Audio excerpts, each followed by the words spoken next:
Hello everyone and welcome to LK Academy e-learning session. In this video lecture we are going to discuss the next paper which was conducted by the IBPS PO for the 2020 and it is a preliminary paper.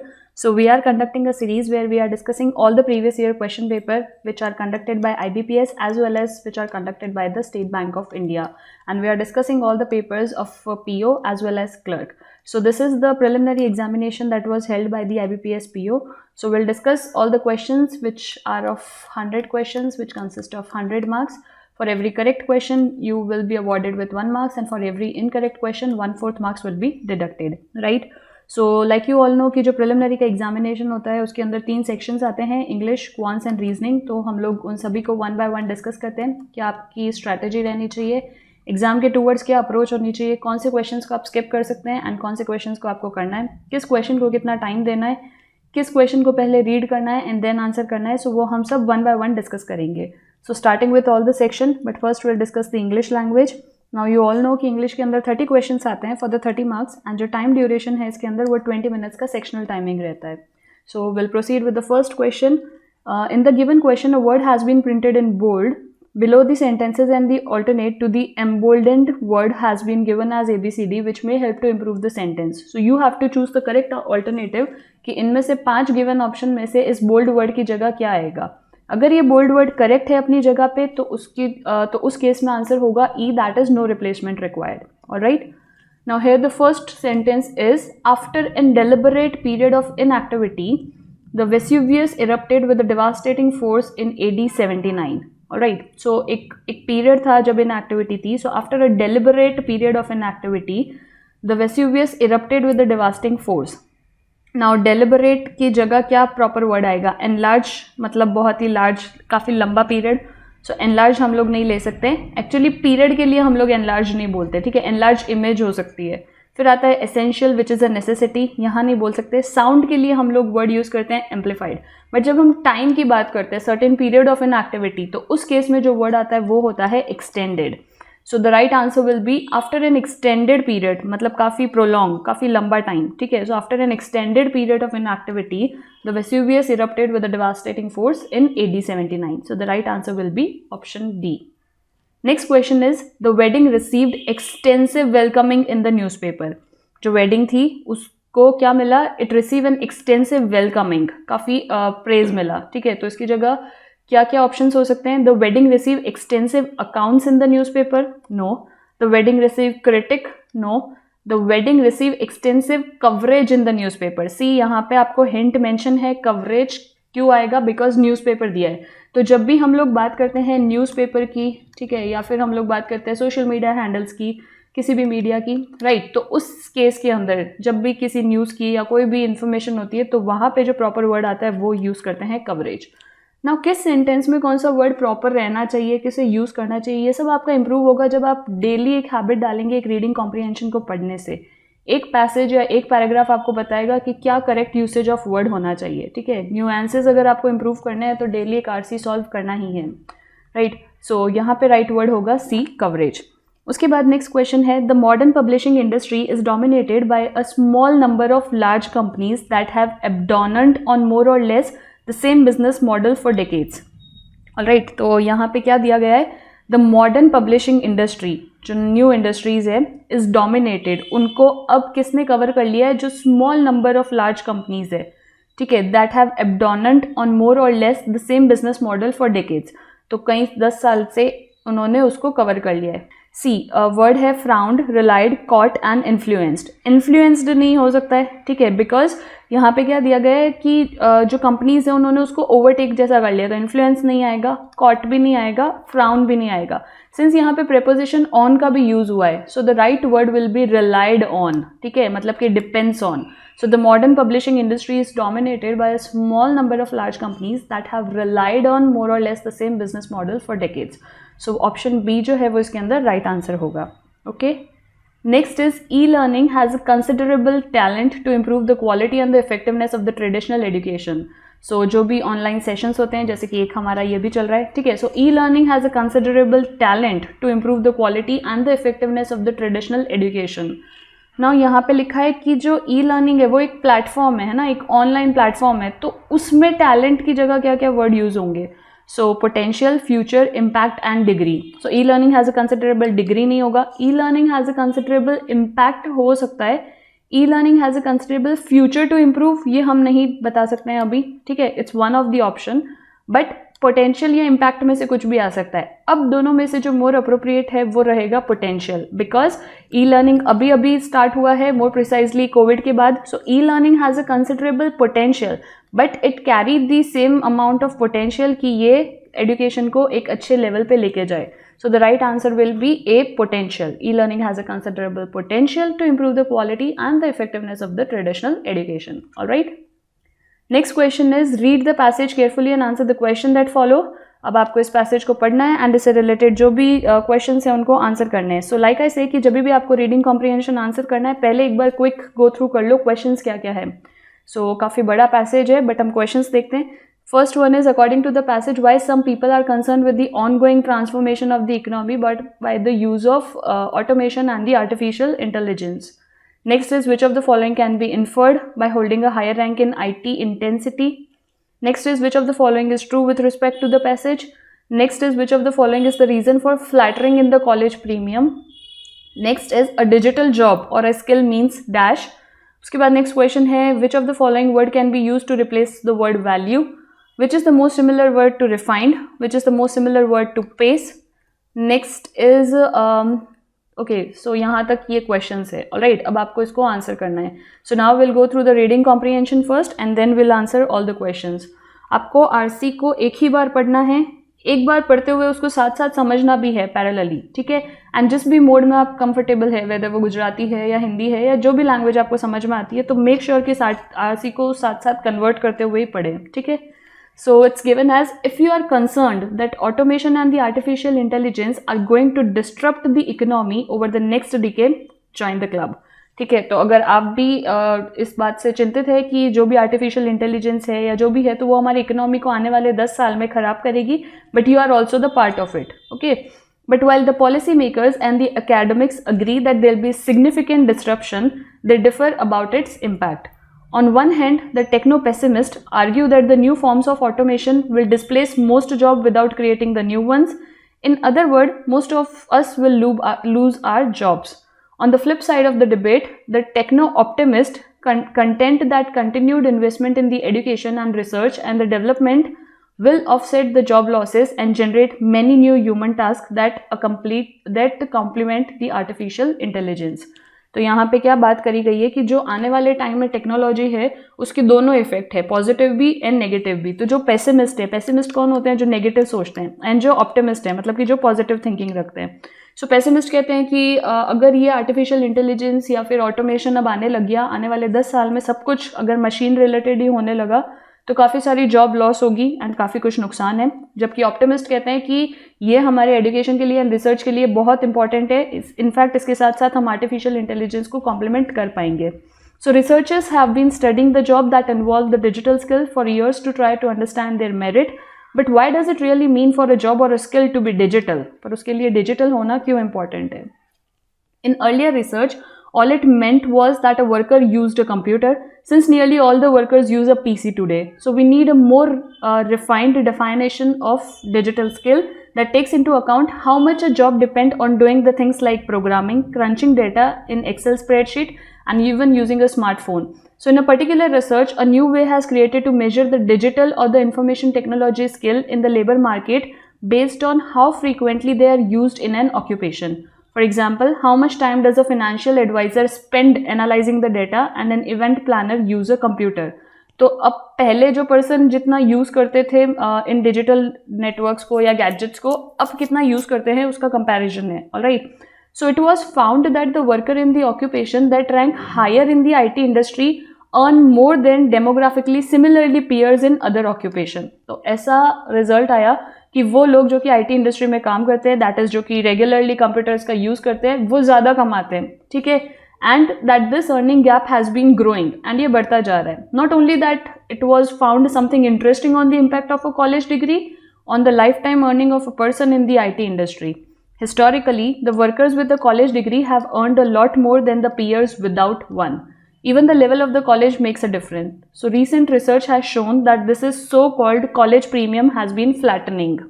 Now the main cause according to the analysis is that the college premium for occupation require fewer digital skill has been declining, while it has been rising for those we identified as a digital job such as the software developers, programmers, aerospace engineering. At least some of the flattening in the college premium is due to the increase in the number of the bachelor degree that convey the few skills that are valued in the marketplace. तो यहाँ पे बताया गया है कि वो लोग जो कि कंप्यूटर फील्ड से ज़्यादा इंटरेस्टेड है या वो लोग जो कि डेवलपर्स का काम करना चाहते हैं या सॉफ्टवेयर प्रोग्रामिंग या फिर एरोस्पेस इंजीनियरिंग, तो इन सब फील्ड में जितने भी लोग हैं उनका जो जॉब है वो बेटर है as compare to the one जिनके पास ये तरह का जॉब नहीं है. So another research compare the major of job quality now such as the sense of purpose, enjoyability and the career advancement with income, occupation and a range of demographic characteristics. So it was found that the job that required the greater interaction with the technology tended to score higher in quality, particularly in terms of measure like career advancement. The fact that these jobs not only pay more but also provide the greater level of employee satisfaction and engagement paints a more optimistic picture about the future of work. And that gives hope, particularly since the digital economy is growing at a pace nearly 4 times faster than the broader economy. तो ऐसी jobs जिसमें हमें पता होता है कि इसमें हमारा आगे करियर एडवांसमेंट होने वाला है और प्रमोशंस आने वाले हैं, हमारा स्किल डेवलपमेंट होने वाला है, तो वो सारी चीज़ें क्या करती है, वो सब एम्प्लॉय के सेटिस्फैक्शन लेवल को भी बढ़ाती है एंड वहाँ पे काम करने का भी मन होता है. The key is making tomorrow's job robot proof by designing them in a way that takes the advantage of the digital skill described above. And the university must play a big role in this by identifying what a good job looks like and ensuring the future generations to learn the necessary skills. So this is all about the passage. Now we'll see some of the questions. सबसे पहला question है that according to the passage, why some people concerned with the ongoing transformation of the economy which is brought by the use of automation and artificial intelligence. So in the labor market, opportunities for acquiring the skill and handling the automatic machines are scant. So labour market के अंदर skills for handling the automate ये reason नहीं है, labour market की बात नहीं हुई है. More automation will mean lesser requirement of the manual labour and thus will result in the loss of job. ये रिजल्ट है कि कुछ लोग डरे हुए हैं कि जितने ज़्यादा टेक्नोलॉजी बढ़ेगी उतना ज़्यादा जॉब के अंदर जो रिक्वायरमेंट है वो कम होती जाएगी. ठीक है, तो इससे लॉस ऑफ जॉब होगा. Next is, which of the following statement can be inferred about the one holding a higher rank in the IT intensity? तो ये क्या बता सकता है इसके अंदर? C. Degree from the better college offering the skill sets hold value in the marketplace. ये बात पैसेज में लिखी गई है कि वो लोग जो कि IT इंडस्ट्री से बिलोंग करते हैं या वो लोग जिन्होंने कंप्यूटर इंजीनियरिंग वगैरह कर रखी है या जिनके पास डिग्री है उनकी ज़्यादा वैल्यू है मार्केट प्लेस में, right? Next is the demographic background has either no or not much influence in the rank of a person hold. So this is also true कि जो demographic background है या तो उसका है ही नहीं या फिर बहुत कम influence है on the rank of a person hold. Next is a person at a higher rank has a great sense of purpose and enjoy his role more than someone at a lower rank. तो ये कहीं mention नहीं किया गया है. So the right answer will be D, both 1 and 2. All right. Then next question is, which of the following is true with respect to the context of the passage? In terms of quality, jobs that involve a greater interaction with the technology tend to score higher than the ones that require lesser interaction. So this is true. ये passage में दिया गया है कि ऐसी jobs जिसके अंदर technology के साथ ज़्यादा इंटरेक्शन होता है वो स्कोर हाई करती है as compare to the lesser interaction. The rate at which the digital economy is sluggish when compared to the rate at which the broader economy is growing. ये बात नहीं हुई है. Even with the continued investment in education and research, it will not be possible to cover up the job losses which will happen due to use of automated technology. But ये भी कहीं mention नहीं है. So the right answer will be only A. Okay. Next, 8th question is, which of the following is the reason for flattening in the college premium? तो passage में as it is mention है कि क्या reason हो सकते हैं college premium के. The first is the college premium for the occupation requiring fewer digital skill has been declining. ठीक है, जिसके पास कम स्किल है उनको नहीं लिया जाता है, तो ये ट्रू है. The college premium for the digital job जैसे कि software developer, programming and aerospace engineering, उनके लिए ही ये जॉब्स है. This is also true. The increase number of bachelor degree that convey the few skills that are valued in the market place. So this is also given. So all of the above are given in the passage and they are true to the context of the passage. Okay. Next is a digital job or skill means dash. अब यहाँ पे दिया गया है कि जो digital job होती है या स्किल होती है उसका क्या मतलब होता है. ठीक है. सबसे पहले है A, the remuneration and the perks generated by utilizing the digital or information technology skill. तो कितना perks generate होता है उसकी नहीं बात हुई है. नेक्स्ट है कि जो डिजिटल जॉब होती है उसका मतलब है that the worker using a computer, ये सही है. Next is frequency of using digital और इंफॉर्मेशन टेक्नोलॉजी स्किल, ये भी सही है. दैट इज इसके अंदर राइट आंसर होगा बोथ बी एंड सी. उसके बाद नेक्स्ट क्वेश्चन है which of the following word can be use to replace the word given in the passage, that is value. Value को क्या रिप्लेस कर सकता है. सो इम्पैक्ट नहीं होगा, अकाउंट नहीं होगा, स्किल्स नहीं होगी, मेरिट. ठीक है. किस चीज़ की, जैसे कि for example the value of the software technology, तो उसकी जगह क्या रिप्लेस कर सकते हैं. Merit will be the right answer. Next question है which word is most similar to the given word, and word क्या है यहाँ पे रिफाइंड. रिफाइंड मतलब बेटर क्वालिटी होना. ठीक है. रिफाइंड जैसे ऑयल होता है, तो रिफाइंड मतलब जो एग्जिस्टिंग है उससे अच्छा होना. सो नोवाइस नहीं होगा, गैलेंट तो गैलेंट भी नहीं आ सकता है ब्रेवरी के लिए, नेचुरल नहीं होगा, इम्प्रूव्ड. ठीक है. Better quality. सो रिफाइंड का सिनोनिम यहाँ पे होगा इम्प्रूव्ड. उसके बाद नेक्स्ट क्वेश्चन है which of the following is the most similar in word that is used in the passage. Pace. Pace क्या होती है. पेस हम बोलते हैं स्पीड, जिस पेस से कुछ काम हो रहा है, वेदर स्लो और मोर, बट पेस का मतलब होता है कि स्पीड पे कुछ चल रहा है. सो स्ट्राइड नहीं होगा, स्पीडी मतलब ज्यादा पेस होना, पर speedy kind of a pace है. Rate. Rate is the right answer. किस रेट से काम हो रहा है, किस स्पीड से काम हो रहा है. So the correct answer will B pace. Okay, so these were the questions from the reading comprehension. Now next is 3 statement are given below ABC. There may be some error in the statement. अगर सब सही है तो आपको बताना है, and अगर incorrect है तो आपका आंसर होगा E, all are incorrect. So you have to answer the right one. Next is the report state that the project have been running on time and the government is heavily relying in the Atmanirbhar project to cope with the economic slump. आपको correct statement बताना है, मतलब इनमें से किसी में error होगी, आपको करेक्ट वाला बताना है. अगर आप फर्स्ट स्टेटमेंट वापस देखो तो यहाँ पे क्या लिखा गया है. The supervisor charged his assistant of negligence toward the duty. तो सुपरवाइजर ने अपने असिस्टेंट को चार्ज किया, ऑफ नेग्लिजेंस नहीं होगा, इसकी जगह यहाँ पे आएगा विथ नेग्लिजेंस टुवर्ड ड्यूटी. ठीक है. सो ऑफ नहीं आएगा, इसकी जगह रिप्लेस होगा विथ, तो ये तो इनकरेक्ट है. इसके बाद नेक्स्ट है द रिपोर्ट. ठीक है. The report state that, state नहीं होगा, स्टेट्स दैट आएगा, तो ये भी रॉन्ग हो जाएगा. इसके बाद थर्ड है the government is heavily relying on the Aatmanirbhar project to cope with the economic slump. So this is right. तो इस केस में राइट आंसर होगा only C is the correct one. Alright. इसके बाद है the centre and the service has been under development for the last 1.5 year. ठीक है. The centre and the service दोनों की बात हो रही है, दो चीज़ों की बात हो रही है, the centre and the service. तो यहाँ पे हैज़ नहीं आएगा, यहाँ पे आएगा have been under development. So this is incorrect one. फिर है the centre will run on the advance technologies and artificial intelligence or machine learning tools to mitigate the potential threat. The centre will run on the technologies to mitigate the potential threat. So this is the right one. And उसके बाद सी दे रखा है we will be continue to invest in the center in all forms as the business expand. ठीक है. तो यहाँ पे क्या बोला गया है, we will be continue, तो be एक्स्ट्रा लगाया है, मतलब अगर be नहीं भी लिखोगे we will continue to invest in the center in all forms as the business expand तो भी ट्रू होता. तो थर्ड भी रॉन्ग हो गया, तो इस केस में ओनली राइट आंसर होगा बी. ओके.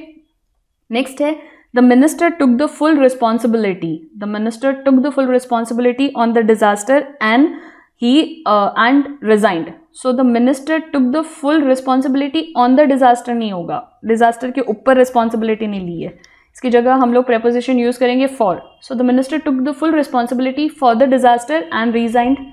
तो ये तो गलत हो गया. उसके बाद नेक्स्ट दिया है the government have came under attack from all the sides and from all the sides for cutting the education spending. Now यहाँ पे government as a whole की बात हो रही है, तो have नहीं आएगा, rather has आएगा, तो this one will also be wrong.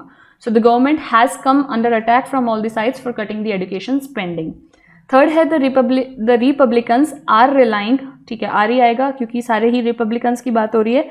So the Republicans are relying on their agricultural policies to deliver the farmers' votes. So this is right. So the right answer will be C. Next is in the given passage a statement has been divided into 5 segment each of which is denoted. आपको ये क्या है, ये statement jumble है, ठीक है, जैसे jumble paragraph होते हैं वैसे जंबल स्टेटमेंट है. आपको ये स्टेटमेंट दिए हैं एंड आपको इनको रीअरेंज करके बताना है कि इसके अंदर राइट ऑर्डर कौन सा होगा. ठीक है, सबसे पहले यहाँ पे दिया है to larger entity such as customer and supply and reach out, adoption of the cloud enable the business giants. ठीक है, सो सी से ही स्टार्ट होगा, सब में ऑप्शन सी दिया हुआ है. So adoption of the cloud enables the business giant. उसके बाद क्या होगा, to global customer, to large entities to run their process. C के बाद आएगा ई. ठीक है, because adoption of the cloud, जो क्लाउड टेक्नोलॉजी है, it enables the business giant to run their processes, connect to the larger entities such as customer, तो CEA such as customers and suppliers to reach out. Last होगा to global customers efficaciously. ठीक है, तो efficaciously तो ये हो जाएगा D. तो CEABD that is option C जो है वो इसके अंदर राइट आंसर होगा. ऑलराइट, इसके बाद नेक्स्ट है manage music playback calls with just a few click on the back of the earbud, touch controls that can help you, 1+ earbud offer. ठीक है, तो ई से स्टार्ट होगा. सबसे पहले आएगा 1+ earbud offer, touch controls that can help you, E के बाद D. So 1+ earbuds offer, touch controls that can help you.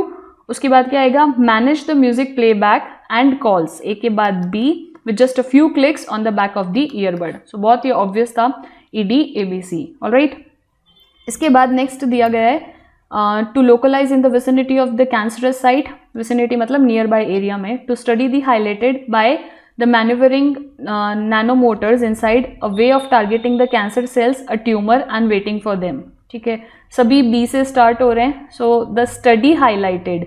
ठीक है, तो the study highlighted क्या बताया, a new way of targeting the cancer cells. ठीक है, B के बाद D अगर हम लोग लें, so the only option is this one. Check कर लेते हैं. The study B आएगा सबसे पहले. The study highlighted a new way of targeting the cancerous cells by maneuvering the nanometers inside के बाद a tumor and waiting for them to localize in the vicinity of the cancerous site. So the right option will be B, D, C, E, A. ठीक है, option B जो है वो इसके अंदर right answer होगा. इसके बाद नेक्स्ट है a press conference in Ottawa on family member study permit holders and people entering on the compassionate ground as announced at the Canada is planning to ease travel restrictions. ठीक है, सबसे पहले D से सारे start हो रहे हैं. तो डी क्या है, as announced at. ठीक है, तो as announced at कहाँ पे अनाउंस किया गया था, at a press conference in Ottawa. तो डी के बाद ए, ये दोनों ऑप्शंस चेक करते हैं. so as announced at a press conference in Ottawa, या तो ई आएगा, कैनेडा इज प्लानिंग टू, या फिर बी आएगा, ऑन फैमिली मेम्बर्स नहीं होगा. ठीक है, तो डी, ए, फिर ई ही आएगा. तो इस पूरे को चेक कर लेते हैं. C, as announced at a press conference in Ottawa, Canada is planning to ease the travel restrictions on the family members, study permit holders and people entering the compassionate ground. So D, A, E, B, C will be the right order. Okay, so option C जो है वो इसके अंदर right answer होगा. Okay, now next question is a cloze test based. यहाँ पे आपको एक पैसेज दे रखा है जिसके अंदर कुछ ब्लैंक्स है एंड आपको बताना है कि उन ब्लैंक्स के अंदर करेक्ट ऑप्शन क्या फिल होगा. So in the following passage some of the words have been left out, each of which is indicated by a number. You have to find the suitable word from the options given against each number and आपको बताना है कि appropriate blank में क्या आएगा. सो जैसे हम लोग रीडिंग कॉम्प्रिहेंशन के अंदर करते हैं कि पहले क्वेश्चंस पढ़ते हैं एंड फिर पैसेज पे आते हैं, लेकिन अगर आपको इस तरह का फिल इन द ब्लैंक या फिर क्लोज टेस्ट दे दिया जाए तो आपको पहले पैसेज ही पढ़ना है. रिमेंबर, आपको पैसेज का टोन समझना है. सो क्लोज टेस्ट वाला अगर आपने वीडियो देखा होगा तो आपको आइडिया होगा कि किस तरह से हम लोग क्लोज टेस्ट को सॉल्व करते हैं. ऑलराइट, सो क्लोज टेस्ट में दिया है many of us have a wide varieties of responsibilities. किस तरह की रिस्पॉन्सिबिलिटी होती है, फैमिलियल रिस्पॉन्सिबिलिटी होती है, एम्प्लॉयमेंट की होती है, एजुकेशन की होती है, सोशल होती है. Most of us even have all at the same time. ठीक है, so considering all our duties and the fact that the time management is the dash factor in our mental health, तो इन सब responsibilities के साथ and time को manage करते हुए हमारी मेंटल हेल्थ भी बहुत इंपॉर्टेंट है. तो फर्स्ट ब्लैंक देखते हैं, considering all the duties and the fact that the time management is a dash factor. अब अगर आप रेगुलर रीडर हो तो आपको इसका आंसर देखने की भी ज़रूरत नहीं है. ठीक है, बिकॉज यहाँ पे क्या क्या ऑप्शंस दिए, time management is an important factor, is an additional, is a sole, is a crucial and is the only factor. ठीक है, सो इन सब में से सबसे राइट आंसर होगा इज द क्रूशियल फैक्टर. क्योंकि अगर आपको बहुत सारी चीज़ें मैनेज करनी है तो उस केस में राइट आंसर आएगा क्रूशियल। क्रूशियल मतलब something that is really important, ठीक है। सो यहाँ पे राइट आंसर आएगा crucial factor in our mental health. We can not dash to ignore any of them. Now we can not, option है deny, falter, afford, forget, bestow. Deny का मतलब मना करना, फॉल्टर का मतलब चेंज करना, afford, forget, bestow. So we can not afford, हम लोग इसमें से किसी एक को भी अफोर्ड नहीं कर सकते। We can not afford to ignore any of them. So right answer यहाँ पे आएगा अफोर्ड। एंड यहाँ पे आएगा कि वो एक क्रूशियल फैक्टर है हमारी मेंटल हेल्थ के लिए। So we can not afford to ignore any of them. If we plan our time better, we not only get more done, we are often more efficient, satisfied and dash. याद रखना इसमें आया है satisfied and dash yet relaxed, मतलब कि एक ऐसा word आएगा येट रिलैक्स्ड, मतलब इससे पहले एक कुछ कॉम्प्लेक्स वर्ड आएगा बिकॉज बाद में रिलैक्स हो रहे हैं, ठीक है। तो अगर आप ऑप्शन 22 देखोगे तो अनॉयड, अनॉयड येट रिलैक्स्ड नहीं होगा, स्ट्रेस्ड येट रिलैक्स नहीं होगा, अनरेस्ट्रिक्टेड, एक्नॉलेज्ड, मोटिवेटेड, ठीक है। तो आप जितना ज़्यादा काम करते हो उतना ज़्यादा आप काम कर पाते हो अगर आपका टाइम मैनेजमेंट अच्छा है। तो in that case you are motivated yet relaxed. So we are less likely to procrastinate over time. Procrastinate का मतलब होता है चीज़ों को डिले करना, बाद में करते जाना, ठीक है। So we experience the less stress and more self confidence and the self esteem. Put simply this way that we can attain dash and reach our goals easily. So what we can attain, यहाँ पे दिया गया है 23 पे, we can attain ability, anxiety, stability, attention and advanced. We can attain advanced नहीं होगा, we can attain ability नहीं होगा, we can attain anxiety तो बिल्कुल नहीं होगा. So we can attain attention, no. We can attain stability, हम लोग स्थिरता ला सकते हैं. We can attain stability. So the right option will be stability and reach our goals easily. To do this, firstly it is important to identify what your personal obstacles are. आपके काम में बाधा क्या आ रही है, ठीक है, what your problems are. Then write a to do list. फिर लिखो कि क्या क्या प्रॉब्लम आ रही है, what need to be done, क्या क्या काम करना चाहिए, किसको प्रायोरिटाइज करना चाहिए. Start with the most to the least important. जो काम सबसे इंपॉर्टेंट है उसको पहले करो, जो काम लीस्ट इंपॉर्टेंट है उसको लास्ट में करो. तो इस तरह की एक लिस्ट बनाओ. Dash your work based on your values, ठीक है. अब यहाँ पे क्या दिया है 24 के against. Dash your work based on your values. Scatter your work, scatter मतलब होता है फैल जाना, नहीं. नेग्लेक्ट योर वर्क, वो तो बिल्कुल भी नहीं. एस्टिमेट मतलब एस्टिमेट तो हम किसी डाटा का करते हैं, ठीक है. प्रायोरिटाइज, प्रायोरिटाइज का मतलब होता है प्राथमिकता, मतलब पहले क्या करना चाहिए, किसको प्रायोरिटी देनी चाहिए. सो this is the appropriate answer. अपने काम को प्रायोरिटाइज करो कि किसको पहले करना है. So it's prioritize your work based on your values. Sometimes we don't get everything done, but if we get the right things done, your day has a good ending. तो काफ़ी बार ऐसा होगा कि जैसा आपने प्लान किया है वैसा नहीं भी जाएगा, बट अगर वैसा चला जाता है या हाफ भी वैसा चला जाता है तो आप बोल सकते हो कि वो एक गुड एंडिंग है. So keep in mind that the time management is not about doing everything that needs to be done at all cost, but rather than using the appropriate time dash. So time management ये नहीं है कि सब कुछ एक ही दिन में कर देना. टाइम मैनेजमेंट ये है कि आप उस काम को कितना अप्रोप्रिएटली कितने टाइम में करते हैं, ठीक है. तो यहाँ पे जो नेक्स्ट ऑप्शन है वो क्या है, by using the appropriate time. आप अपने टाइम को अप्रोप्रिएट यूज करो. इनडिसेंटली, ऑफुली, गलत तरीके से नहीं होगा. एग्रेशियसली, स्कैंटली नहीं. Using the time management effectively, ठीक है. तो अगर आपको इनमें से किसी वर्ड का मीनिंग नहीं भी पता है तो भी ऑब्वियस है कि by the method of elimination ये सब तो आ ही नहीं सकते. आपको अपना टाइम मैनेजमेंट इफेक्टिवली करना ही है, ठीक है. So the right answer will be effectively, यहाँ पे आएगा. एंड उसके बाद है finally remember to take a break and know your dash of for the stress. ये भी याद रखना कि कंटिन्यूस काम नहीं करना है, बीच में एक थोड़ा सा ब्रेक लेना है, ठीक है. So take a break for your, अब ऑप्शंस क्या क्या है, for your level, for your capacity, for your scope, for your proportion, for your magnitude, ठीक है. So take a break for your level नहीं होगा, take a break for your scope भी नहीं होगा, प्रपोर्शन तो सेंस ही नहीं बनाता है ना magnitude. Take a break for your capacity, ठीक है. एक साथ सारा काम नहीं करना है, तो यहाँ पे जो राइट वर्ड आएगा वो होगा capacity. So take your break, know your capacity for stress, कि आपका बॉडी एंड माइंड एक टाइम में कितना काम कर सकता है, बीच बीच में थोड़ा ब्रेक लें. Over working is counter productive. अगर आप सोचते हो एक साथ बहुत सारा काम कर लोगे तो वो ज़्यादा प्रोडक्टिव नहीं होगा. And more often that not result in burn out. Remember it doesn't matter what the task are. Learning to better manage your time to do them will result in the less stress, more focus, productivity, efficiency and in the end relaxation. So it's all about time management. बहुत ही अच्छा cloze test था. Okay, and ये थे उसके respective questions. Now the next is in the given statement some words have been highlighted. These word may not be at the correct place. तो आपको बताना है कि कौन से वर्ड को करेक्ट प्लेस पे आएगा. सो आपको करना क्या है, choose the option which represent the correct sequence of word which will make the sentence grammatically and contextually correct. आपको बताना है इनमें से कौन सा गलत है, तो उसके अलावा जो भी राइट आंसर होंगे वो आपका करेक्ट सीक्वेंस होगा. अगर कोई अरेंजमेंट रिक्वायर्ड नहीं है तो ई आपका राइट आंसर होगा. Alright. Coco Chanel's great comfortable. Great Coco Chanel's great comfortable नहीं आएगा. ग्रेट फंक्शनिंग टू फैशन या great contribution to the fashion. ठीक है, तो सबसे पहले जो वर्ड आएगा वो होगा कॉन्ट्रीब्यूशन, किसी चैनल का contribution. So Coco Chanel's great contribution to the fashion was to make the clothes elegant. And clothes कैसे होने चाहिए, एलिगेंट होने चाहिए एंड कंफर्टेबल होने चाहिए. तो सी के बाद जो नेक्स्ट वर्ड आएगा वो होगा A, and comfortable for a person functioning in a rule bound public sphere, ताकि वो फंक्शन कर सके. ठीक है, तो सी ए बी जो है वो इसके अंदर राइट ऑर्डर होगा वर्ड्स का. सबसे पहले जो वर्ड आएगा वो कॉन्ट्रीब्यूशन होगा, उसके बाद जो वर्ड आएगा वो कंफर्टेबल होगा, एंड थर्ड जो आएगा वो फंक्शनिंग होगा. तो इस तरह से आपको इन क्वेश्चंस को सॉल्व करना है कि कौन सा वर्ड पहले आएगा. ठीक है, नेक्स्ट दिया है in a state the authority is vested in the rule of citizenship that the politics and the power of the limit. ठीक है, अथॉरिटी इज वेस्टेड. ठीक है, तो अथॉरिटी वेस्ट पूरे स्टेट में नहीं होती है, इसकी जगह आएगा इन पॉलिटिक्स. सबसे पहले आएगा politics. In politics the authority is vested in the rule of citizenship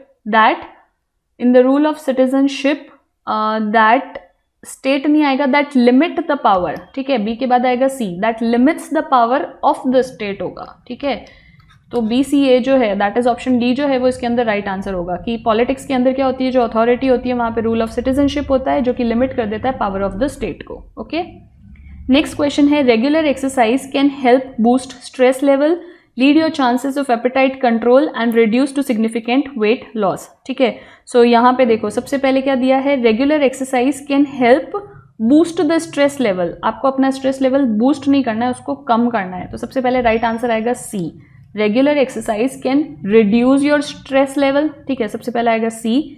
lead your chances of appetite, नहीं, चांसेस ऑफ एपेटाइट कंट्रोल की जगह आएगा boost your chances of appetite control. ठीक है, so regular exercise can reduce the stress level, boost your chances of appetite control and lead to the significant weight loss. तो last में यहाँ पे आ जाएगा बी. तो सी ए बी जो है वो इसके अंदर राइट ऑर्डर होगा. Alright, and the last question is, यहाँ पे क्या बोला गया है, सबसे पहले है the minister resources and needed to arrange the better application. नहीं, सबसे पहले होगा द मिनिस्टर नीडेड, बी आएगा. द मिनिस्टर नीडेड एन है, तो the minister needed an application to arrange better resources, B, फिर आएगा सी, फिर आएगा ए. सो द मिनिस्टर पहले आएगा नीडेड. आप सेंटेंस बना के भी देख सकते हो. ठीक है, सो द मिनिस्टर नीडेड यानी कि द मिनिस्टर नीडेड, बी पहले आएगा. हाँ, the minister needed an application to arrange the better resources. So B C A जो है वो इसके अंदर राइट ऑर्डर होगा. So the correct option will be option number सी.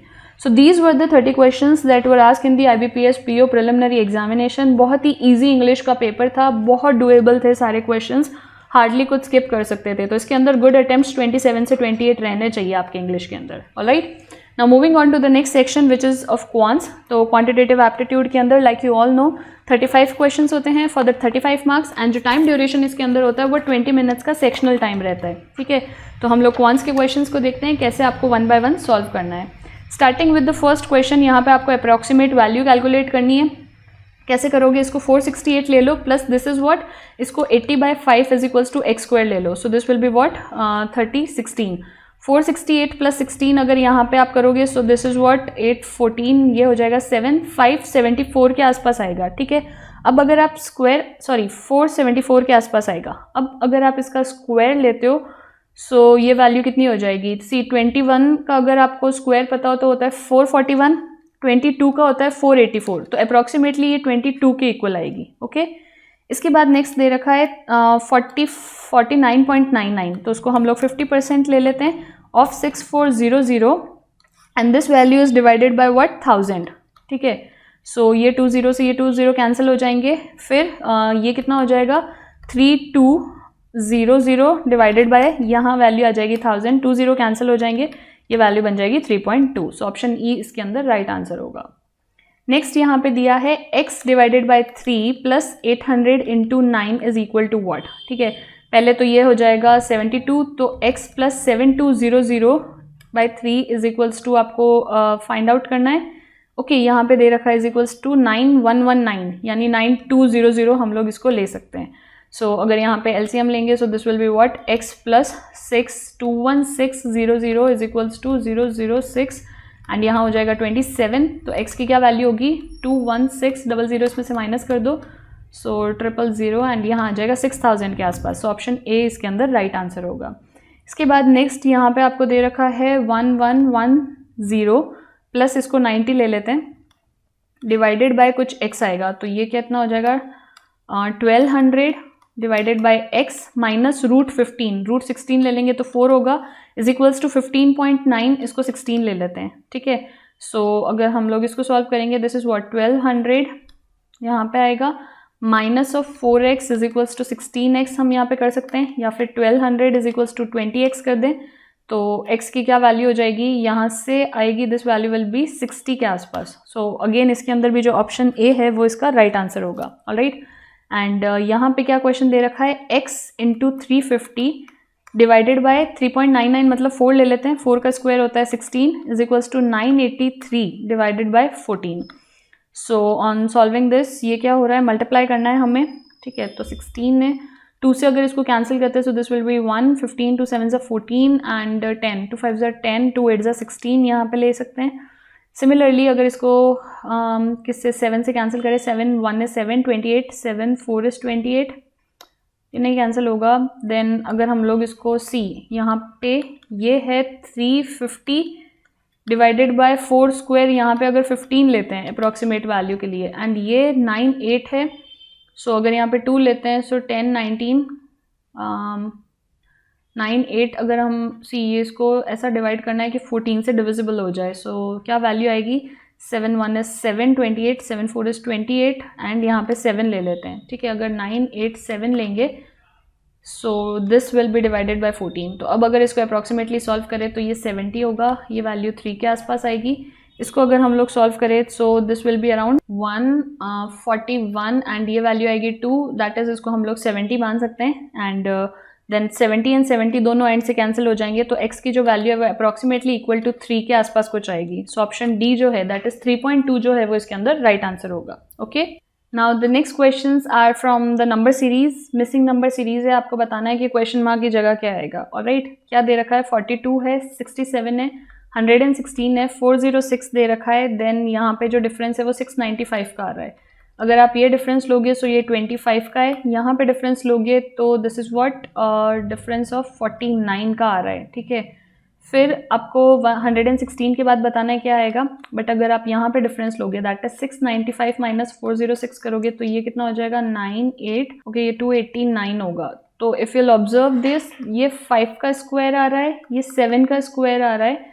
ठीक है, एंड यहाँ पे 289 17 का स्क्वायर है, दैट इज 5 7 फिर 9 नहीं लेना है। अगर आप डिफरेंस ऑब्जर्व करोगे तो ये प्राइम नंबर के डिफरेंस आ रहे हैं। ठीक है, दैट इज इसके बाद जो नेक्स्ट डिफरेंस है वो 121 का होना चाहिए 11 का, एंड फिर यहाँ जो डिफरेंस है वो 169 दैट इज 13 स्क्वायर का डिफरेंस होना चाहिए। तो 11 का स्क्वायर अगर इसमें ऐड करेंगे तो 116 प्लस 121 सो 732, 237 जो है वो उसके अंदर राइट आंसर आएगा। मेक श्योर कि जब भी इस तरह के क्वेश्चन आए तो पहले 2 देख के सीधा स्टार्ट नहीं कर देना है कि 5 स्क्वायर है, 7 स्क्वायर है, 9 स्क्वायर हो जाएगा। नो, वो रॉन्ग होगा, आपको आगे किसी इंटेंशन से सीरीज एक्सटेंड करके दी गई है। ओके, फिर है 32, उसके बाद है 50, फिर दिया गया है 86, फिर एक नेक्स्ट ब्लैंक है एंड फिर 212 है, उसके बाद नेक्स्ट नंबर यहाँ पे 302 है। आपको बताना है मिसिंग प्लेस में क्या आएगा। अगर आप डिफरेंस देखोगे तो ये 18 का है, यहाँ पे डिफरेंस देखोगे तो 36 का है। सो यहाँ पे क्या हो रहा है, इसका डबल हो रहा है, दैट इज नेक्स्ट 36 का डबल होना चाहिए। वो कितना होता है 36 का डबल 72, उसको अगर हम लोग यहाँ पे ऐड करेंगे तो ये वैल्यू कितनी बन जाएगी 8 and 158, that is option D जो है वो इसके अंदर राइट आंसर होगा। फिर नेक्स्ट क्या दे रखा है 230 है, फिर 204 है, 187 है, 177 है, 172 है। एक डिक्रीजिंग सीरीज बन रही है। अगर आप नंबर का पैटर्न ऑब्जर्व करोगे तो 26 का डिफरेंस आ रहा है, फिर 17 का डिफरेंस आ रहा है, यहाँ पे डिफरेंस है 10 का, यहाँ आ रहा है 5 का। आपको बताना है नेक्स्ट क्या होगा। अगर आप इसका एक बार और डिफरेंस ले लेते हो, ठीक है, तो ये वैल्यू आ रही है 9, this is 7, this is 5। Obvious 9 आया, 7 आया, 5 आया, दैट इज अब जो डिफरेंस है वो 3 आएगा। 3 का डिफरेंस मतलब यहाँ पे 2 आएगा, एंड 2 का डिफरेंस मतलब कि 2 इसके अंदर से और माइनस हो जाएगा। सो 170 जो है वो इसका राइट आंसर होगा। ओके, फिर दे रखा है 2.4, 3.6, 5.1, यहाँ पे आ रहा है 6.9, नेक्स्ट ब्लैंक है, एंड देन दे रखा है 11.4। तो आपको बताना है क्या डिफरेंस आएगा। सी इसका अगर लोगे तो 1.2 आ रहा है, यहाँ पे डिफरेंस लोगे सो this is what 5 minus 11 minus 6 is 5 and 4 minus 1.5 का आ रहा है। यहाँ डिफरेंस लोगे तो 1.8 का आ रहा है, ठीक है। तो 12 3 4 ज़ा 12 15 3 6 ज़ा 18, 3 का डिफरेंस आ रहा है, ठीक है। सो 0.3 का डिफरेंस है। तो यहाँ पे जो नेक्स्ट डिफरेंस है वो कितना होगा, ये वैल्यू हो जाएगी 2.1 अगर हम लोग इसके अंदर ऐड करेंगे, ठीक है। 6.9 में 2.1, सो this will be what 8 and 9.0। सो जो 9 है वो इसके अंदर राइट आंसर होगा। एंड लास्ट है 1, फिर डिफरेंस है 3 का, फिर है 15 का, फिर है 105 का, एंड देन नेक्स्ट है 945 का। आपको बताना है क्या आएगा। अगर आप ये डिफरेंस ऑब्जर्व करो, 3 5 ज़ा 15 होते हैं, ठीक है। फिर 15 इंटू 5 अगर आप करोगे तो नहीं 15 5 है 75 आता है। सिर्फ अगर इस नंबर को ऑब्जर्व करो तो ये 1 इंटू 3 है। सिर्फ अगर इस नंबर को ऑब्जर्व करो तो ये 3 इंटू 5 है। सिर्फ अगर इस नंबर को ऑब्जर्व करो तो जो भी वैल्यू आई 15, ये क्या है 15 into 7।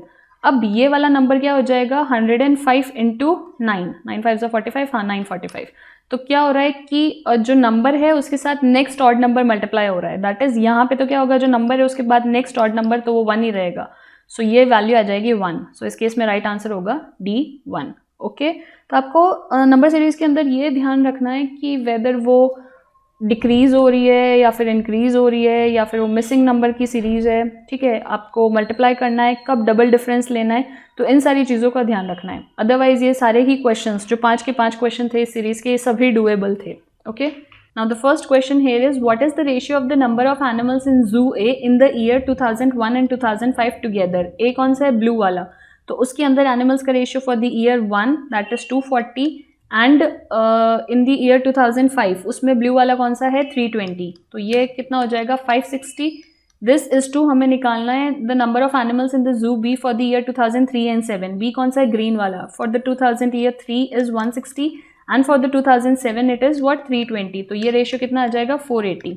So on solving this ये कितना हो जाएगा 8 6 ज़ा 48 एंड 8 7 ज़ा 56, 7:6 का रेशियो आएगा। That is option A will be the right answer. Okay, next दिया what is the ratio of the number of animals in zoo A in the years 1 and 5 together. तो ए में 1 and 5 together that is वो कितना हो जाएगा 240 and यहाँ पे कितना दे रखा है 320 together and the number of animals in the zoo B of 3 and 7 together. Okay, this is the same question, I think 7:6 इसका आंसर है।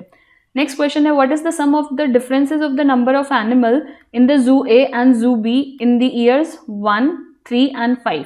ठीक है, what is the sum of the differences. तो जू ए में पहले तो जू ए जो है उसके अंदर निकाल दो। सबसे पहले फॉर द ईयर यहाँ पे हो जाएगा 240, फिर दे रखा है सी फॉर द ईयर 240 के लिए है, फिर कौन सा पूछा है 2003 के लिए। सो वो कितना है 275 यहाँ पे आ जाएगी ये वैल्यू। एंड उसके बाद किसके लिए पूछा है थर्ड ईयर के लिए, दैट इज 2005 के लिए। तो दिस वैल्यू इज व्हाट 320। इन सबको ऐड करना, ये हो जाएगा 5, this will be what 11 and 2 is 13 and यहाँ पे कितना हो जाएगा 6 and 2 is 835। एंड अब लेना है हमको जू बी के लिए फॉर द रिस्पेक्टिव ईयर्स। तो ये वैल्यू हो जाएगी 180, फिर 3 के लिए यहाँ पे आ जाएगा 160 एंड 2005 के लिए ये वैल्यू आ जाएगी 240। सो this is 0 10 and 8 is 18 and this is 5। So 835 minus का 580 ये हमको कैलकुलेट करना है। So this will B 5, this will be again 5 and this will B 2। सो 255 जो है वो इसके अंदर राइट आंसर होगा। ओके, नेक्स्ट दे रखा है इफ इन द ईयर 2005, मतलब कि इस वाले ईयर की बात हो रही है। So if in the year 2005 35% of the animal in the zoo A, 35% of the animal in the zoo A and 55% animal in the zoo B are carnivorous, then what is the sum of the number of the carnivorous animals in the zoo A and B in the year 2005? 2005 के लिए हमको निकालना है। ठीक है, तो सबसे पहले 35% एनिमल्स जो है जू ए में इन दी ईयर 2005 जो है वो कार्निवोरस है. द वैल्यू इज 320, ये यहाँ पे निकलेगी. एंड 55% जू बी के लिए जो है दैट इज हमें 55% वैल्यू निकालनी है फॉर दिस 240. ठीक है, एंड इन दी और पूछा क्या है in the year are carnivorous what is their sum, last में इनका सम कैलकुलेट करना है. ये कैंसिल हो जाएगा, ये 5 7 होगा, ये 2 होगा, यहाँ पे ये वैल्यू आ जाएगी 16. सिमिलरली ये कैंसिल होगा, ये 5 11 होगा, ये 2 होगा, ये वैल्यू यहाँ पे आ जाएगी 12. ठीक है, तो ये वैल्यू कितनी बन जाएगी 16 इंटू 7 112 आ जाएगा, 11 इंटू 12 ये वैल्यू 132 आएगी. ना हमें इनका सम कैलकुलेट करना है. So 112 plus 132 this will be 244. That is option D जो है वो इसके अंदर राइट आंसर होगा. ओके, नेक्स्ट क्वेश्चन दिया है the sum of the number of the animal in zoo B in the year 1 3 and 5 together. ठीक है, तो बी के अंदर 1 में है 180, 3 में है 160 एंड 5 के अंदर है 240. That is 0, this is 10 and 8 is 18 and this is 4 and 1 5. So 580 is what percent more and less than the sum of the number of animals in zoo A in 1 and 7 together. तो A में 1 में है 240 and last के अंदर दे रखे हैं 360. So this value will be what 10 and 600. तो ये से कितना ज़्यादा है 20 ज़्यादा है. And from where it has increase from 580 into 100. So on solving this ये कितना हो जाएगा 2 एंड 29. ठीक है, तो 100/29 की ये वैल्यू आएगी.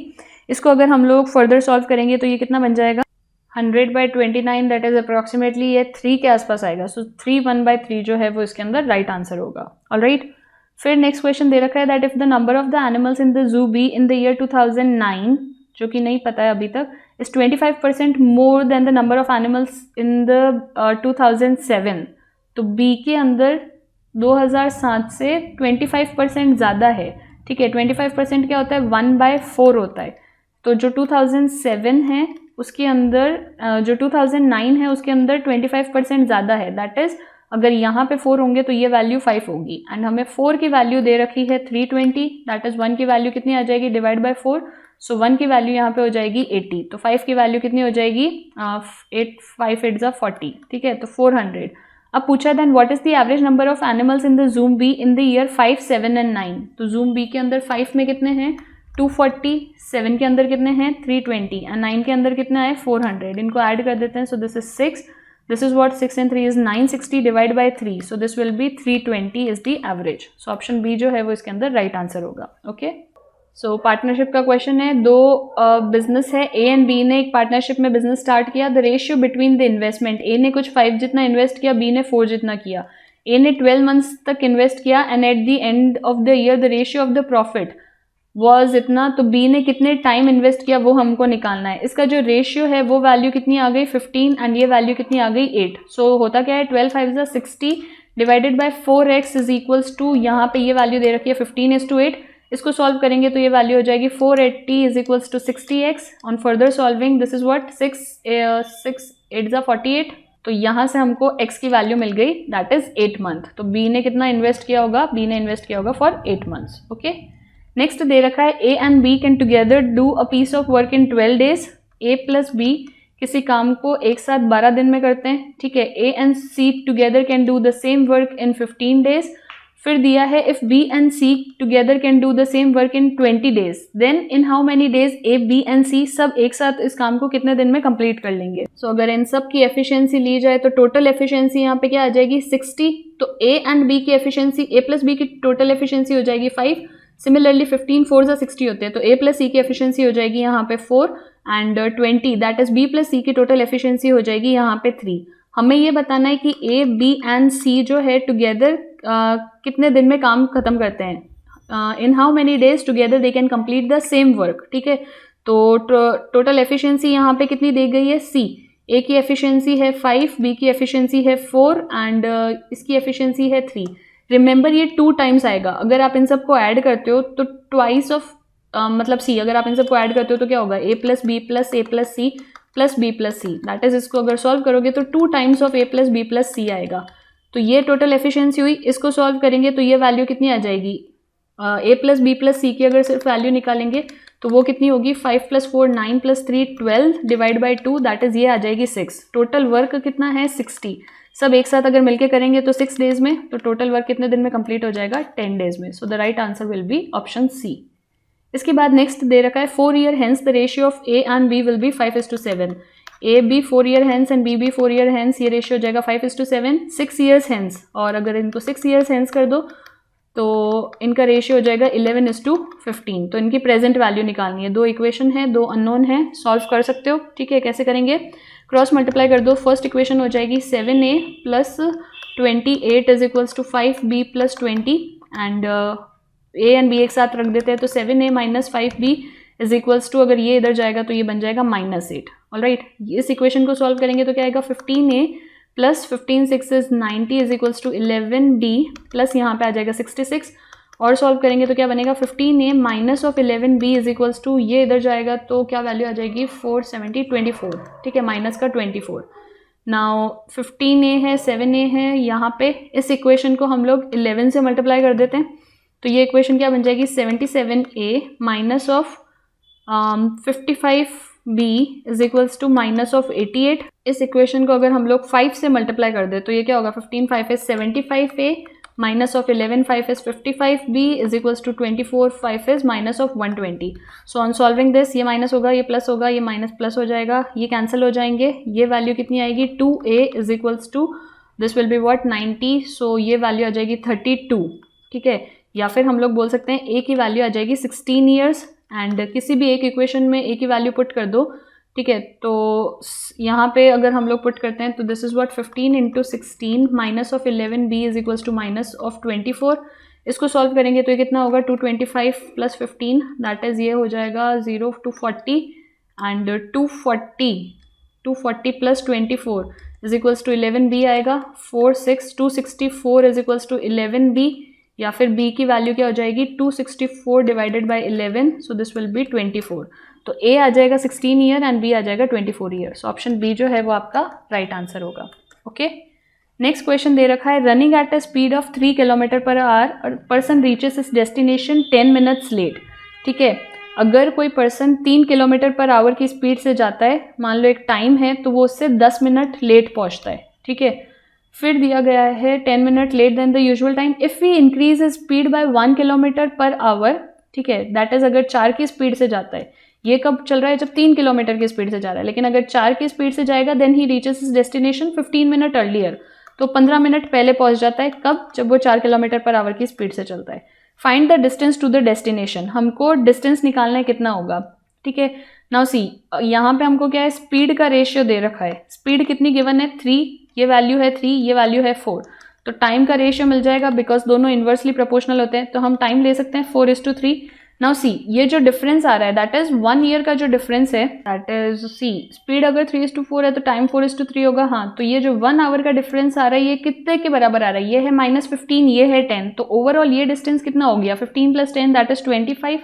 तो अगर 1 आवर 25 के बराबर है तो यहाँ पे 4 आवर जो है वो किसके बराबर होगा?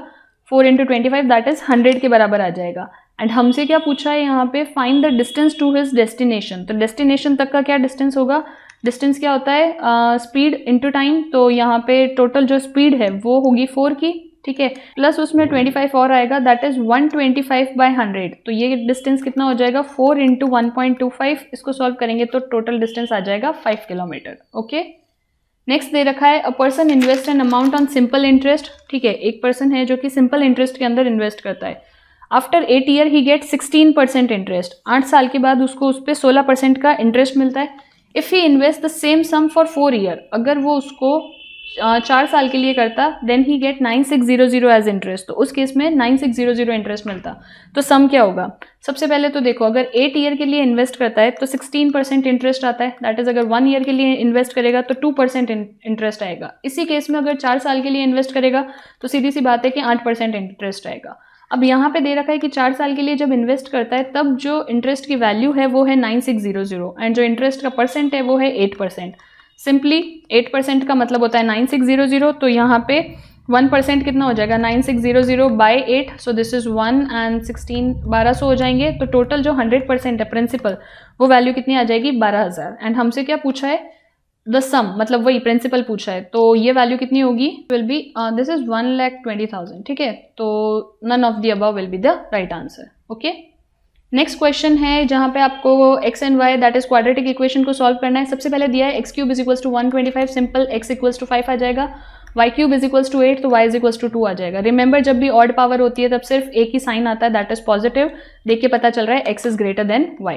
उसके बाद नेक्स्ट दिया है प्लस की इक्वेशन है c, प्लस एंड माइनस है तो जो रूट्स आएंगे वो माइनस c। यहाँ पे कैसा है 2x plus 3y is equals to 52। हाँ, तो प्लस एंड माइनस की इक्वेशन है तो रूट्स जो है वो कैसे आएंगे, अगर इस इक्वेशन को आप ऐसे भी लिख सकते हो 2x plus 3y minus of 52 is equals to 0, and इस इक्वेशन को हम ऐसे भी लिख सकते हैं 5x minus 2y minus of 16 is equals to 0।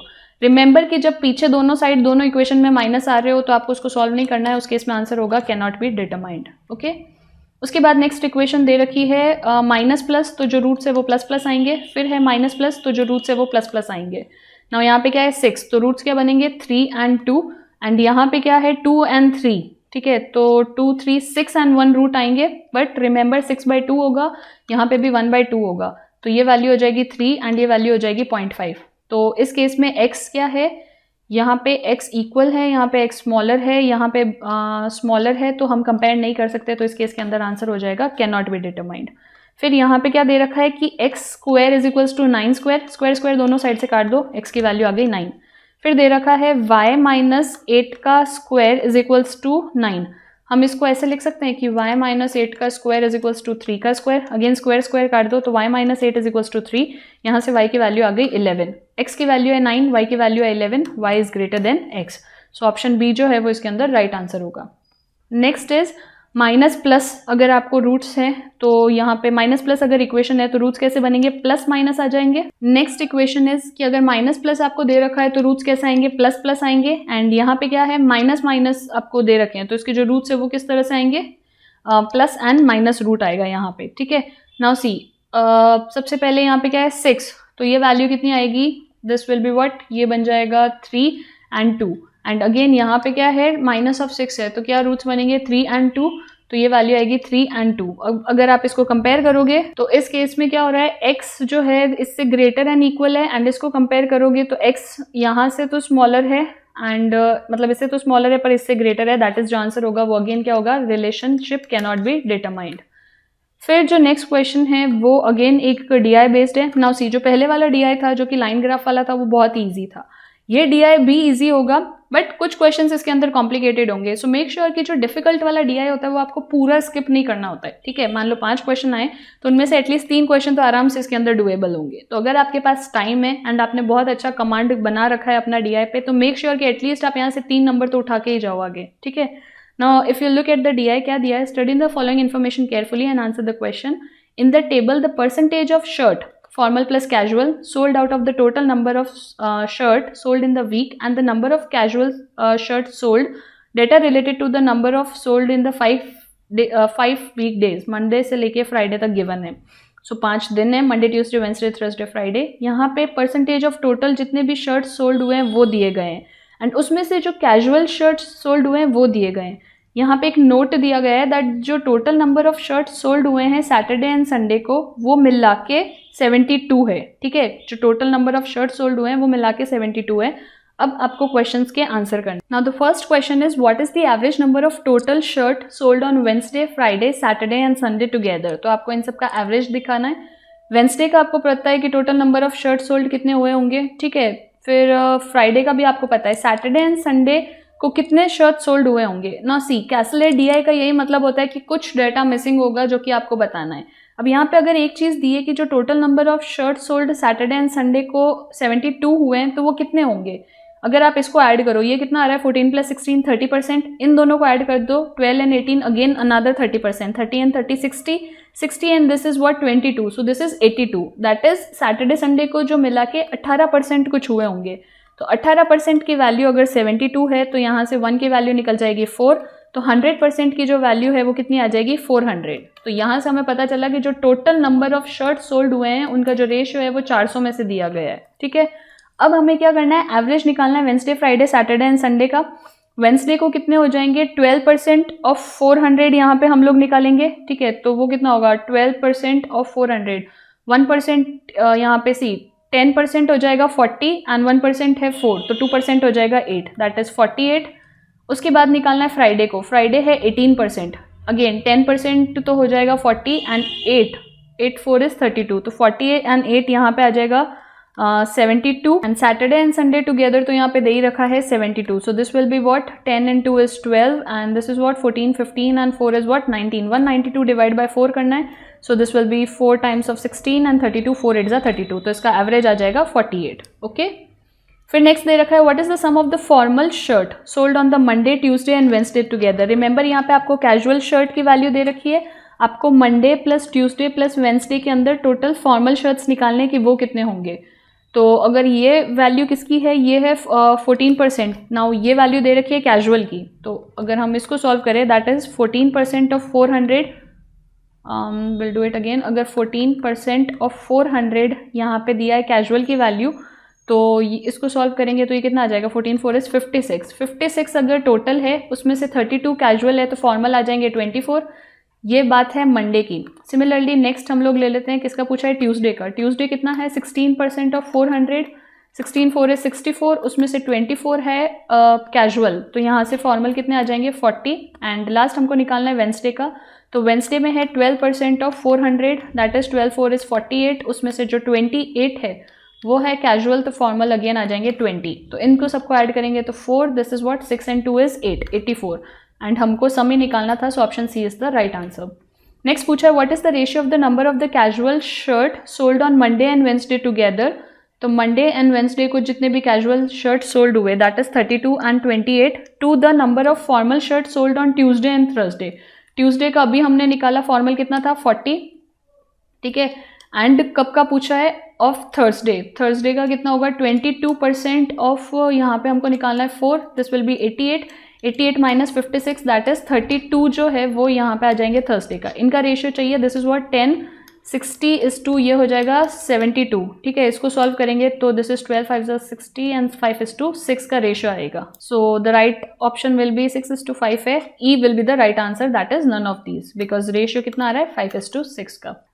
Now the next question is the 40% of the casual shirt sold and the 25% of the formal shirt sold on Friday of the brand X. सबसे पहले तो क्या बोला है कि जो casual shirt है उसका 40%, 10% है 2, 40% हो जाएगा 8. एंड फिर क्या पूछा है 25% of the formal shirt sold on Friday. तो कितने पहले तो फॉर्मल कितने सोल्ड होंगे, 18% ऑफ 400 निकालेंगे, this is what 18 4 is 72 and उसमें से अगर हम लोग 20 माइनस कर दे तो ये वैल्यू आएगी 52. सो 52 एंड अब क्या पूछा है 25% उसका निकालना है, मतलब डिवाइड बाय 4, तो ये वैल्यू कितनी आ जाएगी 13, right. So 13 plus 8 that is 21 जो है ये total number of shirt sold होंगे. Then the number of shirt sold of brand X other than X on Friday कितने होंगे, ठीक है. तो टोटल कितने सोल्ड हो रहे हैं 21 एंड अदर देन ये, तो टोटल कितने हैं हमारे पास 18% है दैट इज 72 है. 72 में से ये तो थे जो पूछे गए हैं, तो उसके अलावा निकालना है that is 72 minus 21, so the right option will B 51. So option D जो है वो इसका आंसर होगा. फिर पूछा है the number of the casual shirt sold on Thursday is what percent of the number of the is what percent more than the number of the formal shirt sold on Tuesday. तो casual shirt जो कि Thursday को sold out हुए थे वो हमको दे रखा है 56 and it is what percent the number of the shirt sold in Tuesday. तो वो कितना होगा 16 का 400 माइनस ऑफ 24, तो 64 माइनस 24 ये वैल्यू आ जाएगी 64 माइनस 24 ये हो जाएगा 40. ऑन फर्दर सॉल्विंग ये क्या बन जाएगा 4 1 is 4 एंड यहाँ पे आ जाएगा 10 दैट इज 7/2. तो अब हम सॉल्व करेंगे, सो दिस इज 7/2 इंटू 100. अब हमसे पूछा है कि ये कितना इससे ज़्यादा है, how much more it is. तो कितना ज़्यादा है, ये यहाँ से 2 ज़्यादा है and from where it has increase from 5. 2 minus 7 minus 2 is what 5. तो 2 ज़्यादा है फ्रॉम 5 इंटू 100. तो ये वैल्यू कितनी हो जाएगी 5, this will B 20 and 20 into 2 40% जो है वो इसका राइट आंसर आएगा. ऑलराइट. फिर नेक्स्ट क्वेश्चन पूछा है अ शॉपकीपर बॉट 80 पेन्स इन ₹400. एक शॉपकीपर 80 पेन लेके आता है 400 रुपये में. ही सोल्ड 40 पेन्स, ठीक है. तो ये कॉस्ट प्राइस हो गई. अब उसके बाद क्या दिया है, he sold 40 pens at the 60% profit and sold the remaining pens at the 20% profit, ठीक है. फिर दिया है if he had sold all the pens at 15% profit how much profit he would have made. सबसे पहले तो कॉस्ट प्राइस अगर 80 pen की 400 है तो कॉस्ट प्राइस 40 पेन की कितनी होगी, क्योंकि वो सोल्ड कितने कर रहा है 40 पेन. तो कॉस्ट प्राइस 40 पेन की कितनी होगी 200 हो जाएगी, ठीक है.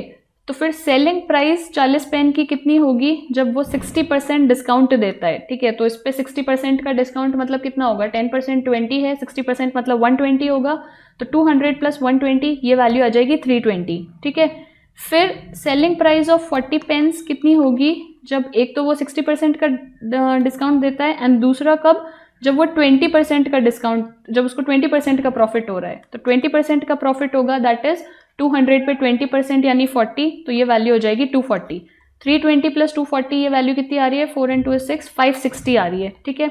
अब हमसे क्या क्वेश्चन पूछा है, if he had sold all the pens at 15% profit, अगर उसने सारे के सारे जो 80 पेन्स हैं ये वाले प्लस ये मिला के सारे ही 80 पेन अगर 15% प्रॉफिट पे बेच दिए होते तो how much profit he would have made, तो उसने कितना प्रॉफिट बनाया होता। 15% मतलब क्या होगा, 80 पेन्स को अगर 15% पे बेचते हैं तो दैट इज, अगर हम लोग इसका 15% निकाले सो दिस इज 40 एंड 20, तो ये वैल्यू आ जाएगी 460, ठीक है। तो 80 पेन को अगर 15% पे बेचता है तो 460 होगा। अब क्वेश्चन पूछ रहे हैं कितना प्रॉफिट बना, तो जब 60 एंड 20 पे बेच रहा था तब 560 एंड पूरा 15 पे बेचा तो 460, सो प्रॉफिट अर्न कितना हो जाएगा, 560 माइनस 460 दैट इज 100 रुपीज का प्रॉफिट होगा। So option C will be the right answer, okay.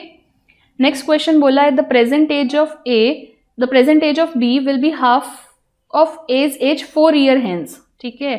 Half of age 4 year hence ये हो जाएगी present age of B and hence and the double of age मतलब कि अगर ए की एज का डबल कर दो तो the double of age 5 years ago that is a minus 5 and will be half of the age and double of, ठीक है। तो ये दोनों बराबर है, ठीक है। The present age of B या तो इसके बराबर है या फिर इसके बराबर है, तो इन दोनों इक्वेशन को इक्वेट कर सकते हैं। तो a + 4/2 will be equal to 2a - 5। इसको अगर हम लोग सॉल्व करें तो ये क्या होगा, a + 4 is equals to what, 4a - 20। Further solve करें तो ये वैल्यू क्या आएगी, 3a इज इक्वल्स टू, ये इधर आएगा ये इधर जाएगा दैट इज 24, या फिर a की वैल्यू आ जाएगी 8। हमसे क्या पूछा है, what will be the present age of B, B की प्रेजेंट एज क्या होगी। तो अगर एक इक्वेशन में पुट कर दे so this is 8 + 4 that is 12/2, तो ये आ जाएगी बी की present age 6 years। So option A जो है वो इसके अंदर राइट आंसर होगा।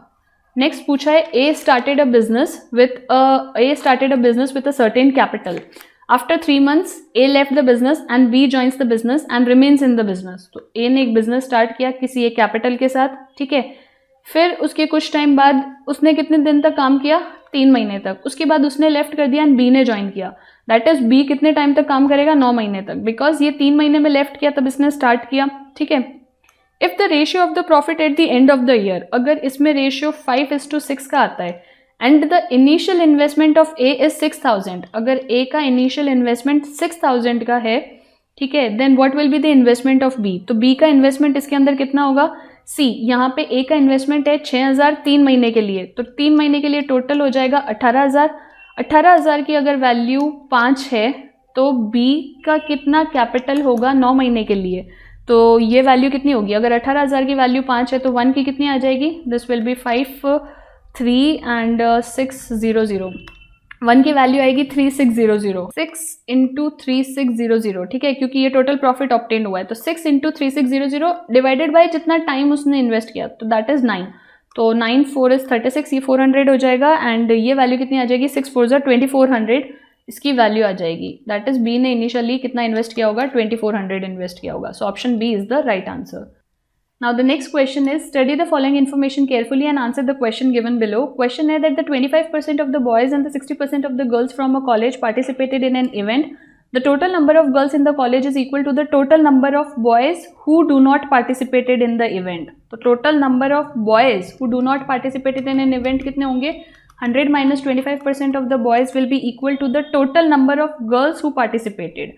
यानी कि हम लोग ऐसे बोल सकते हैं that 75% of the boys is equal to the total number of girls. यहाँ से हम लोग बोल सकते हैं 3/4, या फिर हम लोग कह सकते हैं कि बॉय बाय गर्ल जो है उसका रेशियो यहाँ पे आ जाएगा 4:3। अब पहला क्वेश्चन क्या पूछा है कि the number of girls who participated in an event is what % of the number of boys who participated in an event. तो गर्ल्स जिन्होंने इवेंट में पार्टिसिपेट किया वो कितनी हो जाएगी, कितनी थी, 60, तो 60% ऑफ 3x एंड बॉयज़ जिन्होंने इवेंट में पार्टिसिपेट किया वो कितने थे, 25% ऑफ 4x। तो ये इससे कितना ज़्यादा है, डिवाइडेड बाय कहाँ से इंक्रीज होगा, 25% ऑफ 4x, बॉयज़ से कितना ज़्यादा है वो हमको बताना है, इंटू 100। इसको सॉल्व करेंगे, 60% of 3x minus 25% of 4x, हमको ये वैल्यू कैलकुलेट करनी है। So this will be equal to what, this will be 60/100 of 3x minus 1/4 of 4x divided by again 1/4 of 4x। यहाँ से ये कैंसिल हो जाएगा, ये 3 होगा, ये 5 होगा एंड ये कैंसिल हो जाएगा, इंटू 100 ये वैल्यू आएगी। नाउ इसको जब सॉल्व करेंगे तो दिस विल बी व्हाट, ये कितना बनेगा, 3 3 9x/5 minus x divided bye x, ठीक है। एंड ऑन फर्दर सॉल्विंग ये वैल्यू कितनी बन जाएगी, यहाँ से ये हो जाएगा 9x minus 5x divided by 5x, तो कितना ज़्यादा है, 4x/5x इंटू 100 अगर हम यहाँ पे करेंगे, this is 5 2 and 40 into 2 that is ये वैल्यू आ जाएगी 80% के बराबर, ठीक है। सो वो कितना ज़्यादा होगा, 80% ज़्यादा होगा, ठीक है। नेक्स्ट क्वेश्चन पूछा, if the difference between the number of boys and girls who participated in an event, तो बॉयज़ टू गर्ल का रेशियो अभी हमने निकाला, कितना आ रहा है, 4:3। Now the number of difference between the boys and girls who participated in an event is 40।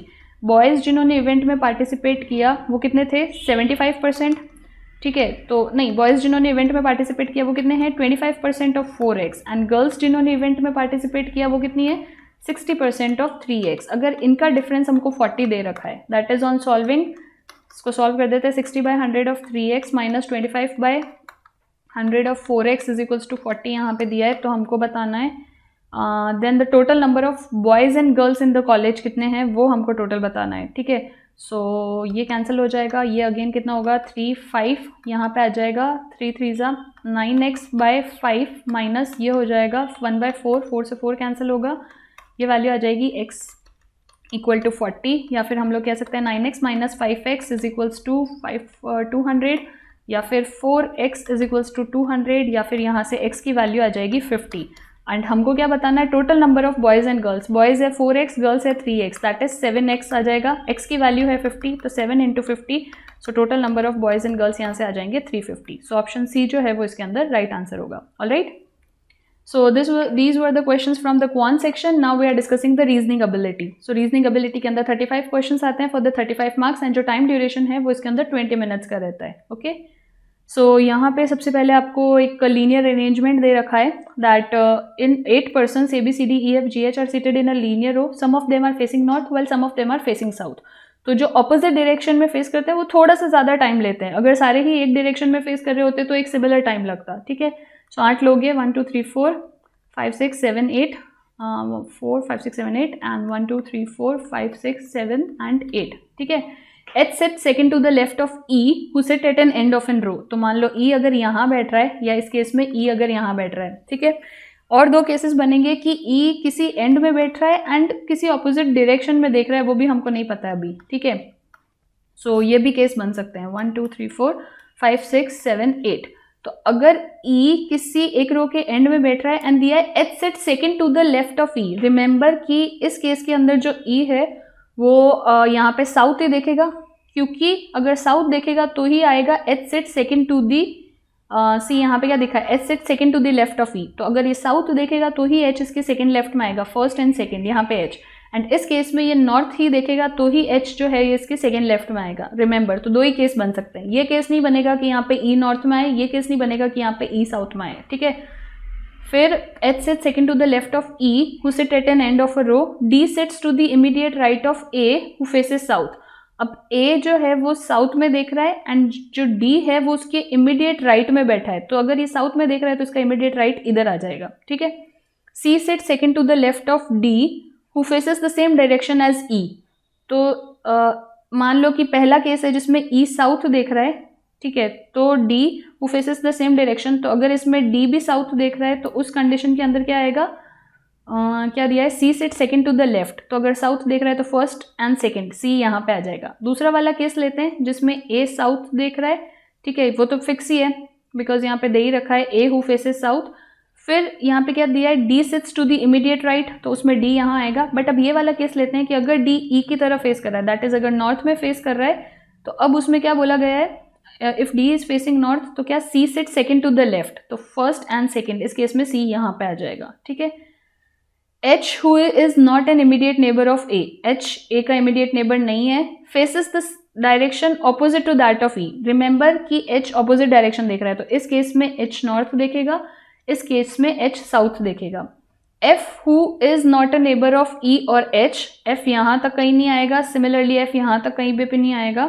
So F who is not a neighbor of E and H faces the opposite direction of C, C के opposite face करेगा. B faces south, ठीक है, B south face करेगा. ई जो है वो किसके opposite direction यहाँ पे फेस करेगा.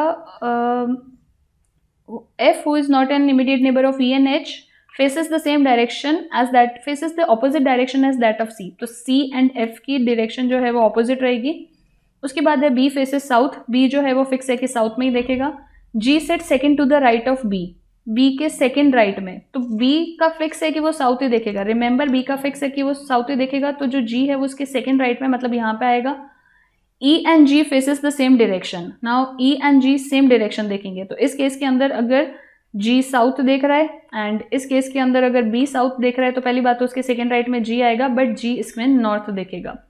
ठीक है. C and D do not face the same direction, तो अगर यहाँ पे डी साउथ है तो डी साउथ है तो सी नॉर्थ हो जाएगा, डी नॉर्थ है तो इस केस में सी साउथ हो जाएगा. ठीक है. Do not faces the same direction. E and G does not sit adjacent to each other, तो ई के पास में जी नहीं आएगा. तो ये सारी रिलेटिव इन्फॉर्मेशन है. अब आपको इनको कनेक्ट करना है एंड सारे डायग्राम बनाने हैं. ठीक है. सबसे पहले तो एक कंडीशन देखो कि क्या दे रखा है कि ई के पास जी नहीं आएगा. ठीक है. फिर एक नेक्स्ट कंडीशन दे रखी है कि यहाँ पे देखो बी साउथ देख रहा है. बी अगर किसी केस में साउथ देखेगा तो बी के सेकेंड राइट में जी आएगा. और राइट, ये सारी इन्फॉर्मेशन है. तो अब इसको हम लोग अरेंज करते हैं वन बाय वन. सबसे पहले स्टार्ट करते हैं C sit second to the left of D. मान लो कि अगर हम लोग ये वाला केस ले रहे हैं एंड इसमें यहाँ तक कोई भी एफ नहीं आएगा. ठीक है. एफ नहीं आएगा. Who is not an immediate neighbour of E and H faces the direction B faces south. G sit second to the right of B. अगर बी साउथ देख रहा है, देखो अगर हम लोग ये वाला कंडीशन ले कि बी साउथ देख रहा है तो जी यहाँ पे आएगा. अगर बी को यहाँ लेते हैं तो जी यहाँ पे आएगा, बी को यहाँ लेते हैं तो जी यहाँ आएगा. मान लो कि अगर मैं फर्स्ट ये वाली कंडीशन देती हूँ जिसमें ई अगर साउथ देख रहा है एंड डी भी साउथ देख रहा है. ठीक है. तो ये जो डी ए एंड सी है ये इस तरह से अरेंज होंगे. ठीक है. अब यहाँ पे क्या दिया गया है कि इस केस के अंदर डी भी साउथ देखेगा. तो अगर हम यहाँ से अरेंज करना स्टार्ट करें, ठीक है, ये सिर्फ एक पॉसिबल केस है, ज़रूरी नहीं ऐसा आएगा. तो सी है, सी के बाद ए आएगा एंड ए जो है वो साउथ फेसिंग है. फिर क्या दिया है, A who faces the south. C sit second to the left of D, तो डी के सेकेंड लेफ्ट में सी बैठेगा. तो C sit second to the left of D who faces the same direction. तो डी के second left में who faces the same direction as of E. तो अगर ये डी इधर देख रहा है तो इसके सेकेंड लेफ्ट में साउथ देख रहा है, तो यहाँ पे आ जाएगा सी. ठीक है. एंड फिर क्या कंडीशन दी है, H who is not an immediate neighbor of A, इसलिए H यहाँ पे नहीं आएगा. faces the same direction that as of E and faces नहीं, H who is the immediate neighbor faces the opposite direction as that F is not a neighbor of E and H. तो E and H के पास नहीं आएगा, तो F के लिए मान लो ये कंडीशन बच गई. ठीक है. फिर क्या दिया है, F who is not an immediate neighbor faces the opposite direction that of C. तो अगर C नॉर्थ देख रहा है तो इस केस में F साउथ देखेगा. B faces साउथ, B भी साउथ देखेगा. ठीक है. B faces south. G set second to the right of B, तो बी अगर साउथ देखेगा तो बी उसके सेकेंड राइट में. तो यही कंडीशन बचेगी कि मान लो ये बी है जो साउथ देख रहा है, तो जी इसके सेकेंड राइट में, दैट इज यहाँ पे आएगा. ठीक है. G set second to the right. E and G face the same direction, दोनों सेम कर रहे हैं. And E and G does not sit adjacent to each other, यहाँ पे ये दोनों पास में आ रहे हैं. एंड इसके अलावा कोई पॉसिबल केस इसके अंदर नहीं बनेगा, तो ये वाला तो केस कैंसिल ही हो जाएगा. ठीक है.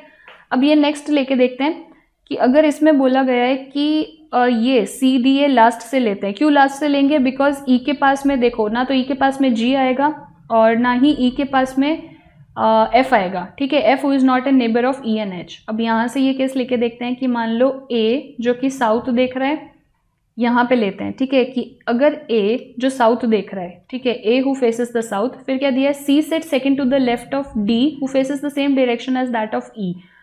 और C जो है D के सेकेंड लेफ्ट में आता है and D is to the immediate right of A. तो अगर ये साउथ देख रहा है तो D आएगा यहाँ पे. D एंड E की सेम डायरेक्शन होगी.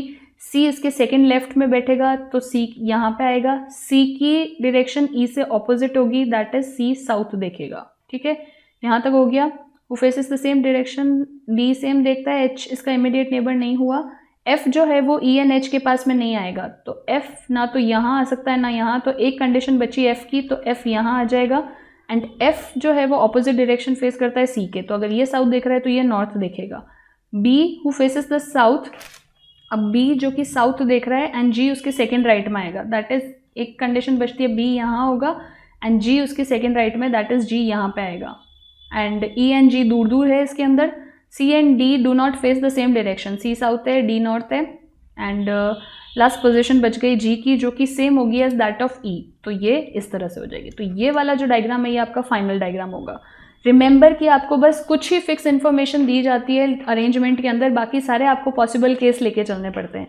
तो मैंने क्यों ये सी को यहाँ से स्टार्ट किया, बिकॉज अगर आप इसके अलावा कोई भी केस बनाओगे तो सारे अरेंज नहीं होंगे। तो रिमेंबर जब भी आपको ये 3 to 4 पेयर्स दिए जाते हैं तो आप ट्राई करो कि लीनियर अरेंजमेंट में उसको एक कॉर्नर से स्टार्ट करो, ठीक है। एंड अगर फिर नहीं होता है तो पॉसिबल केसेस लेके चलो। तो आपको कहाँ पे किस अल्फ़ाबेट की कौन सी पोजीशन रखनी है ये तभी आपका स्ट्रांग होगा जब आप इस टाइप के बहुत सारे क्वेश्चंस को सॉल्व कर चुके होंगे, ठीक है। तो ये फाइनल अरेंजमेंट है जिसमें सी साउथ देखेगा, F north, D north, A again south होगा, G north, H south, B south and E north, ठीक है।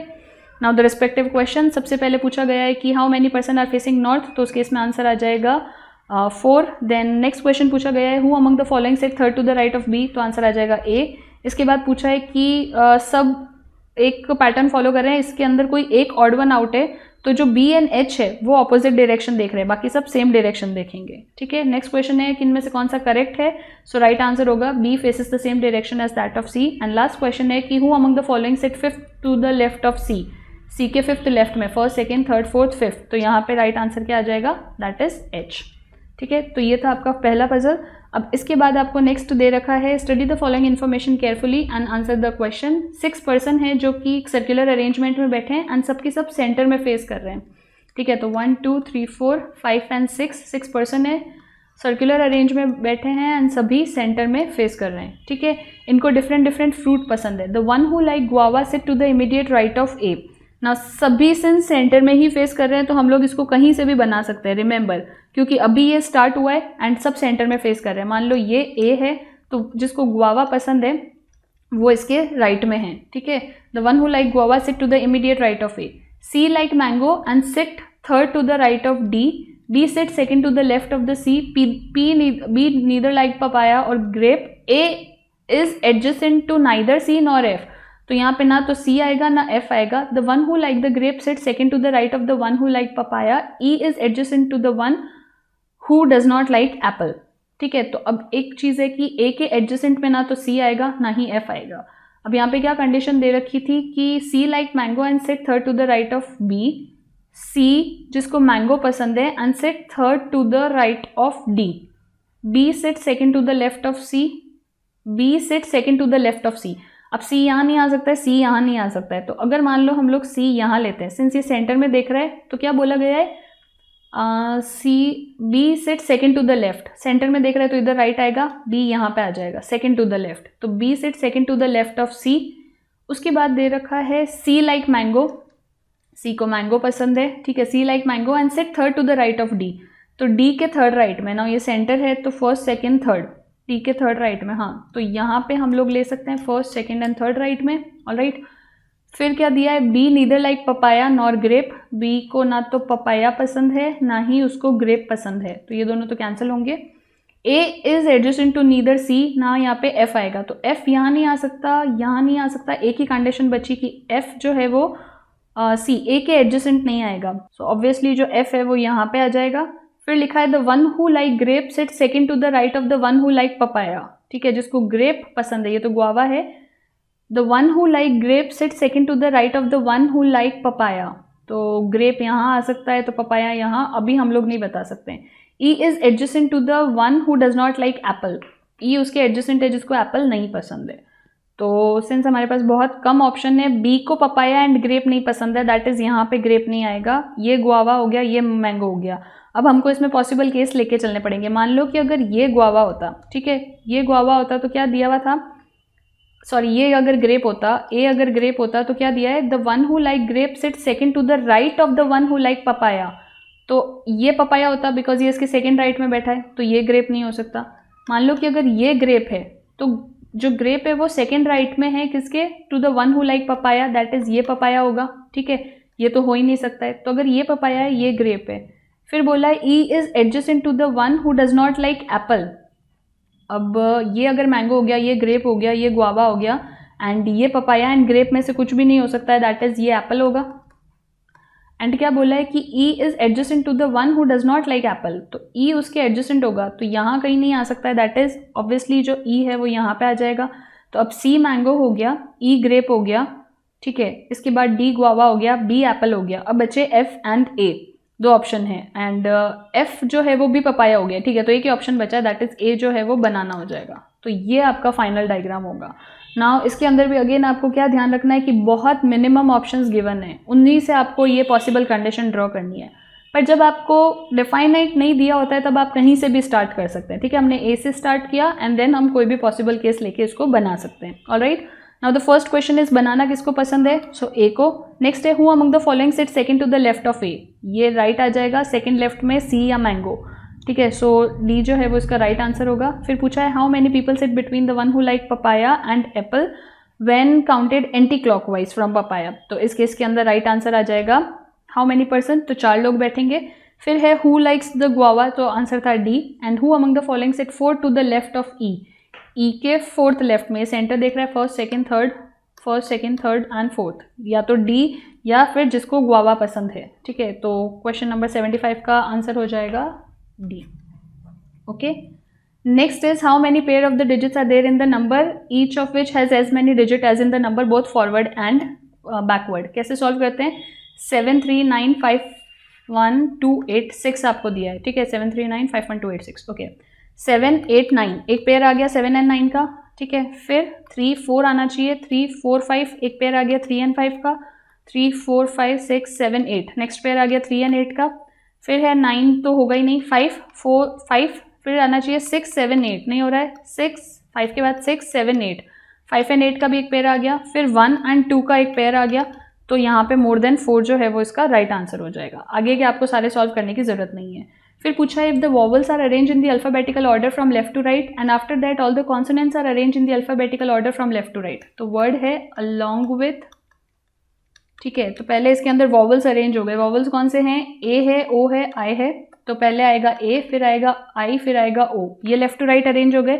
अब इसके बाद consonant L N G W T H, ये सारे कॉन्सोनेंट है। अब इनको अगर हम लोग लेफ्ट टू राइट अरेंज करेंगे तो सबसे पहले जी आ जाएगा, फिर एच आएगा, उसके बाद एल आ जाएगा, एन आएगा, टी आएगा, फिर डब्ल्यू आएगा, तो ये भी सब अरेंज हो गए। अब पूछा है then which letter is fourth from the right end, तो ये है right end 1 2 3 4 that is L, तो राइट आंसर हो जाएगा बी। इसके बाद नेक्स्ट क्वेश्चन है, यहाँ पे आपको एक चाइनीज कोडिंग दे रखा है जिसको आपको सॉल्व करना है एंड क्वेश्चंस को आंसर करना है।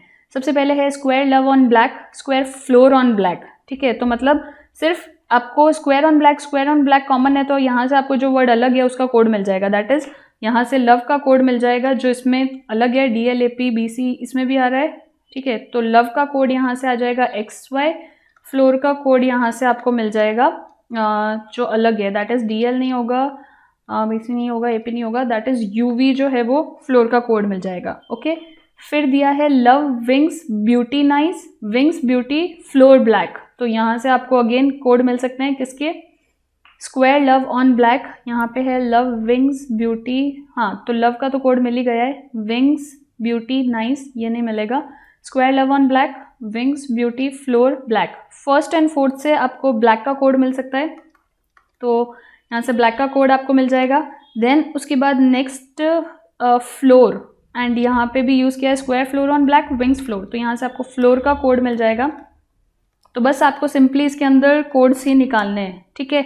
तो ये सारे तो डेफाइनाइट आपको मिले, अब जो होंगे वो आइदर और वाले केसेस होंगे, ठीक है। सबसे पहले पूछा है कि ब्यूटी का क्या कोड होगा, ब्यूटी कहाँ कहाँ पे आ रहा है, ब्यूटी इसके अंदर भी आ रहा है, ब्यूटी इसके अंदर भी आ रहा है, ठीक है। तो यहाँ से अगर हम लोग फ्लोर का और लव का कोड निकाल दे, दैट इज लव का कोड क्या था, XY माइनस कर दे, सिमिलरली इसके अंदर से अगर हम लोग फ्लोर का कोड जो कि UV माइनस कर दे तो भी 2 कोड बचते हैं, दैट इज जो ब्यूटी का कोड है वो या तो SQ होगा या RZ होगा, तो इसके अंदर राइट आंसर है आइदर A और B। नेक्स्ट है लव का कोड निकालना है, तो वो तो हमको डायरेक्टली मिल गया था, that is XY, so B जो है वो इसके अंदर राइट आंसर है। इसके बाद नेक्स्ट क्वेश्चन दिया गया है what will be the meaning of the code DL? DL का क्या मीनिंग होगा, तो वो हमको डायरेक्टली मिल गया था, फ्लोर। फिर है ब्लैक फ्लोर का क्या कोड होगा, ठीक है। तो अब देखो black floor UV and VC जो कोड है वो यहाँ पे आने चाहिए। सो ऑप्शन C A जो है वो इसके अंदर राइट आंसर होगा। फिर है SQ का क्या मतलब होता है, ठीक है। तो SQ अभी हमने इस क्वेश्चन में देखा था कि ब्यूटी या तो SQ हो सकता है या RZ हो सकता है, दैट इज SQ का कोड डिफाइन नहीं है, तो यहाँ पे आंसर होगा can not be determined. Alright, इसके बाद नेक्स्ट क्वेश्चन है कि 6 टीम्स है, they have different matches on 2 different date. तो उनकी अलग अलग डेट्स को मैच है, या तो 7 को होगा या फिर 16 को होगा, दैट इज ऑड डेट या इवन डेट। एंड 3 मंथ्स होंगे डिफरेंट, दैट इज मार्च होगा, अप्रैल होगा एंड मई होगा। All the matches played in different cities होंगे, सो मुंबई, नागपुर, कानपुर, अहमदाबाद, चेन्नई या रांची। तो ये वाला जो पजल है ये मॉडरेट टाइप का है, बिकॉज इसके अंदर जो वेरिएबल्स है वो 4 इन्वॉल्व है। पहली बात डेट है, सेकंड इसमें नेम्स है, थर्ड इसमें मंथ्स है एंड 4 इसमें सिटीज इन्वॉल्व है। तो 4 वेरिएबल वाली पजल है, ठीक है। सो अगर आपको टाइम मिलता है तो इसको पैरेलली अटेम्प्ट करो, अदरवाइज इसको आप लास्ट के लिए रखो, ठीक है। अब यहाँ पे दिया क्या गया है, मान लो मार्च है, मार्च की 2 डेट होगी 7 एंड 16। सिमिलरली अप्रैल है, नाउ इसकी भी 2 डेट होगी 7 एंड 16 एंड लास्ट हमारे पास है मई, ठीक है, उसकी 2 डेट होगी 7 एंड 16। एंड इस दिन अब अलग अलग टीम्स ने खेला अलग अलग सिटी के अंदर। सबसे पहले दिया है team X had a match in a month having the 30 days. Now remember यहाँ पे 31 डेज होंगे, ये 30 डेज होंगे एंड ये 31 डेज होंगे, ठीक है। So team X has a match in the month having the 30 days, यानी कि X का मैच अप्रैल में होगा। 2 teams have a match between the X and the match played इन मुंबई। तो मान लो एक केस लेते हैं कि अगर X का मैच यहाँ हुआ तो इनके बीच में 2 टीम्स, तो ये मुंबई हो जाएगी। या फिर एक केस हम ये मानते हैं कि X का मैच यहाँ हुआ तो 2 टीम्स इसके बीच में, दैट इज या तो मुंबई यहाँ पे होगा या फिर 2 टीम्स अगेन मुंबई यहाँ पे होगा। ये 2 पॉसिबल केसेस बन रहे हैं। 3 teams have the match who played the match between Mumbai and in Chennai. तो अगर मुंबई यहाँ है तो 1 2 3 यहाँ पे आएगा चेन्नई। इस केस में अगर मुंबई यहाँ है तो 1 2 3, ठीक है, 3 होंगे, तो इस केस में यहाँ पे आएगा चेन्नई। और इसका एक और केस लेके चलते हैं कि मान लो X यहीं है एंड अगर मुंबई लास्ट में है तो फिर 1 2 3, तो यहाँ आएगा चेन्नई वाला केस, ठीक है। one team had a match between the team A and the one who played in Chennai। अगर इसने चेन्नई में खेला है तो इसके और A के बीच में एक टीम होगी, अगर यहाँ पे चेन्नई आया है, ठीक है। सो 3 teams 1 2 3, so this is 1, this is 2, this is 3। हाँ, अगर यहाँ पे चेन्नई आया है तो चेन्नई एंड A के बीच में, दैट इज़ या तो A इसके अंदर लास्ट में आएगा या फिर हम ऐसा केस लेंगे कि अगर चेन्नई यहाँ है तो A यहाँ पे आएगा। सिमिलरली यहाँ पे चेन्नई है तो ऊपर तो आ नहीं सकता है, तो ये एक कंडीशन बचेगी। तो चेन्नई का जो मैच है वो कहाँ होगा, यहाँ पे X है, दैट इज़ ये वाला तो केस एलिमिनेट ही हो गया, बिकॉज यहाँ पे A नहीं आ सकता है, ठीक है, बिकॉज यहाँ तो X है। अब नेक्स्ट कंडीशन क्या दे रखी है, the match played in Kanpur is just played after the team A, ठीक है। तो जस्ट A के बाद में, दैट इज या तो ये यहाँ पे खेला जाएगा या फिर इसके अंदर टीम A कहाँ पे है, ये, तो जो कानपुर में मैच हुआ वो यहाँ पे खेला जाएगा, ठीक है। Then team T played the match just before the match played in Ahmedabad. तो अहमदाबाद ये मुंबई हो गया, ये कानपुर हो गया। अगर यहाँ पे अहमदाबाद होगा तो T नहीं आ सकता है। एक कंडीशन होगी कि यहाँ पे अहमदाबाद होगा तो T यहाँ पे आएगा। इसके अंदर क्या कंडीशन होगी, यहाँ पे मुंबई है, देन जो टीम T है उसने वहाँ खेला जो कि अहमदाबाद से जस्ट पहले थी, ठीक है। तो एक कंडीशन ये हो सकती है कि यहाँ पे अगर अहमदाबाद होगा तो टीम T ने मैच यहाँ पे खेला होगा, ठीक है, बिकॉज यहाँ अहमदाबाद होगा तो भी टीम T, ये भी एक केस बन सकता है, विल चेक, ठीक है। T played match on an even number date. अब एक चीज़ देखो, T जो है यहाँ पे अहमदाबाद है, यहाँ T नहीं कर सकते बिकॉज वो ऑड नंबर डेट आ जाएगी, तो T 16 पे है, यहाँ पे भी T 16 में, ठीक है, तो ये एक ही केस बनेगा। इसके बाद नेक्स्ट दे रखा है T played on an even number date, 2 teams have a match between the P and the one who match on the Ahmedabad.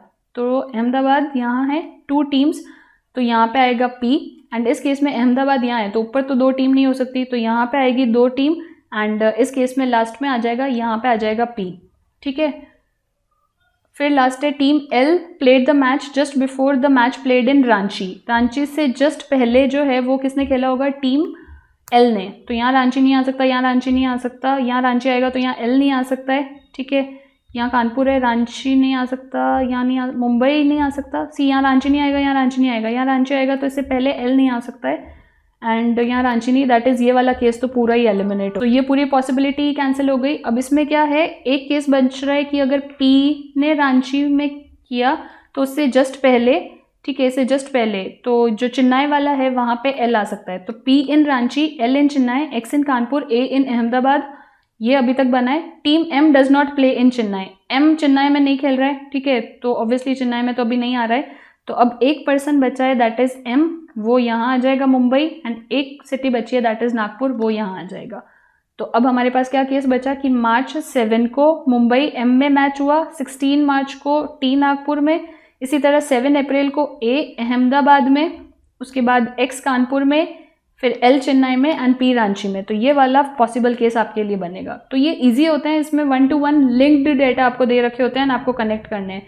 3 possible condition बन रही थी, एक पहले कैंसिल होगी, एक मिडवे कैंसिल होगी, सिर्फ एक ही केस लास्ट तक चलेगा। Okay, now you have to give the answer to the respective questions. तो डायरेक्टली मैं आंसर स्टिक कर रही हूँ, आप इस क्वेश्चन को एक बार वापस बनाना एंड सारे आंसर्स चेक करना। ओके, सो मेक श्योर कि आप जितनी ज़्यादा इनकी प्रैक्टिस करेंगे, जितने भी ये क्वेश्चंस है, वेदर सिटिंग अरेंजमेंट हो या फिर लीनियर पजल हो, जितना ज़्यादा आपका कमांड इस पर स्ट्रॉन्ग बनेगा उतना ही आप एग्जाम में इसको फास्टर कर पाएंगे। अगर आप मान लो किसी भी क्वेश्चन में स्टक हो जाते हैं तो आप एग्जाम टाइम में बहुत नर्वस होंगे एंड फिर इसके कारण आप आगे के भी क्वेश्चंस को नहीं सॉल्व कर पाएंगे। ठीक है, सो मेक श्योर कि इस तरह का आपको फियर नहीं रहे कि आप आगे के क्वेश्चंस भी नहीं कर पाए। Alright, so these are your answers. Now moving on to the next question जो कि सिलॉग बेस्ड है। सबसे पहले क्या दिया है, all lock is a clock, all clock is a की, only a few key is a door. कुछ ही की ऐसी है जो डोर है, रिमेंबर कुछ की ऐसी भी होगी जो कि डोर नहीं है। ठीक है, क्योंकि only a few key is a door. अब दिया है some door is a clock, some door is a clock. ठीक है, अब भी तो नहीं है, some door is a clock wrong. All key can never be lock, all key can never be lock. सारी की सारी की लॉक बन सकती है, की एंड डोर नहीं हो सकते, पर all key can be lock, तो ये भी रॉन्ग हो जाएगा। तो आंसर होगा neither one nor two follows. इसके बाद नेक्स्ट दिया है no page is a paper, कोई भी पेज पेपर नहीं है, so no page is a paper. All paper is a note, सारे के सारे पेपर नोट है। And only a few note is a board, कुछ ही नोट ऐसे हैं जो कि बोर्ड है। रिमेंबर कुछ नोट ऐसे हैं जो कि बोर्ड नहीं होंगे। ठीक है, पहली कंडीशन क्या बोली है यहाँ पे, some note is not page. Next है some board is a paper, तो अभी तो नहीं है, तो ये गलत हो जाएगा। So only one follows. ठीक है, तो 89 का आंसर हो जाएगा ए। इसके बाद नेक्स्ट है only a few car is a bus, only a few car is bus, कुछ ही कार ऐसी है जो कि बस है। इसके बाद नेक्स्ट दिया है नो बस इज अ ट्रक, कोई भी बस ट्रक नहीं होगी, सो नो बस is a truck. And only a few truck is bike, ये दिए रखा है। अब यहाँ पे सबसे पहले क्या पूछा है कि सम कार इज नॉट ट्रक, कुछ कार ऐसी है जो कि ट्रक नहीं है, तो वो कार्स जो कि बाइक है वो ट्रक नहीं होगी, ट्रू। सम बाइक बीइंग बस इज अ पॉसिबिलिटी, तो ऐसी तो पॉसिबिलिटी है कि बस जो है वो बाइक बन जाए, बिकॉज जो बस है वो ट्रक नहीं हो सकती है पर बाइक तो हो ही सकती है, so it is a possibility. तो इस केस में राइट आंसर होगा बोथ 1 and 2 फॉलो। इसके बाद नेक्स्ट क्वेश्चन है all the rod is a steel, फिर दिया है सम स्टील इज आयरन, फिर दिया only a few iron is a metal, कुछ ही आयरन ऐसे हैं जो मेटल है, मतलब कुछ आयरन ऐसे होंगे जो मेटल नहीं होंगे। सबसे पहले यहाँ पे क्या दिया है, some rod is iron, some rod is iron, तो अभी तो नहीं है। Only a few iron is metal, कुछ ही आयरन ऐसे होंगे जो कि मेटल होंगे, तो ऑब्वियसली ये क्वेश्चन में मेंशन ही है कि only a few iron is metal, तो सम आयरन इज नॉट मेटल, ये बात ट्रू होगी। ठीक है, ये बात गलत हो जाएगी। सो जो स्टेटमेंट 2 है वो राइट होगा, that is only 2 follows. Next question है A is the spouse of G's only daughter, G की ओनली एक डॉटर है जिसका स्पाउस यानी कि उसका हस्बैंड होगा वो होगा A, so A is the spouse of G's only daughter. F is the father of A, so F अगर फादर है तो जी मदर हो जाएगी। G has only 2 children, G के 2 चिल्ड्रन होंगे, एक तो डॉटर है एंड एक और चिल्ड्रन होगा, that is C and D. अब हमें नहीं पता सी एंड डी क्या है, डी इज अनमैरिड, अगर डी अनमैरिड है तो जो सी डॉटर है वो मैरिड होगी बिकॉज उसका स्पाउस है, so D is unmarried and a male person, तो वो इसका भाई हो जाएगा। M is the nephew of D, इनका एक बेटा होगा एम, तो वो डी का नेफ्यू हो जाएगा। अब पूछा है how is F related to M, तो एफ क्या हो जाएंगे, ग्रैंडफादर, तो इस केस के अंदर राइट आंसर होगा ऑप्शन डी, दैट इज जो एफ है वो एम के ग्रैंडफादर होंगे। ओके, नेक्स्ट क्वेश्चन है यहाँ पे 9 पर्सन है वो डिफरेंट कंपनी में वर्क करते हैं एंड डिफरेंट अलग अलग पोजीशन पे काम करते हैं, जैसे कि क्लर्क की, असिस्टेंट मैनेजर की, मैनेजर की, डेप्यूटी जनरल मैनेजर की, जनरल मैनेजर की, चीफ जनरल मैनेजर की, हेड ऑफ डिपार्टमेंट की, and executive director and CEO, that is chief executive officer की। जो इनकी पोजीशन है वो इंक्रीजिंग ऑर्डर में इनकी सीनियरिटी के हिसाब से दिया है। क्लर्क जो है वो सबसे जूनियर मोस्ट है एंड CEO है वो सबसे सीनियर मोस्ट है। ठीक है, अब यहाँ पे इनको अरेंज करना है। सबसे पहले क्या बोला है, I is senior than only one who is HOD, मतलब आई सिर्फ एक से ही सीनियर है।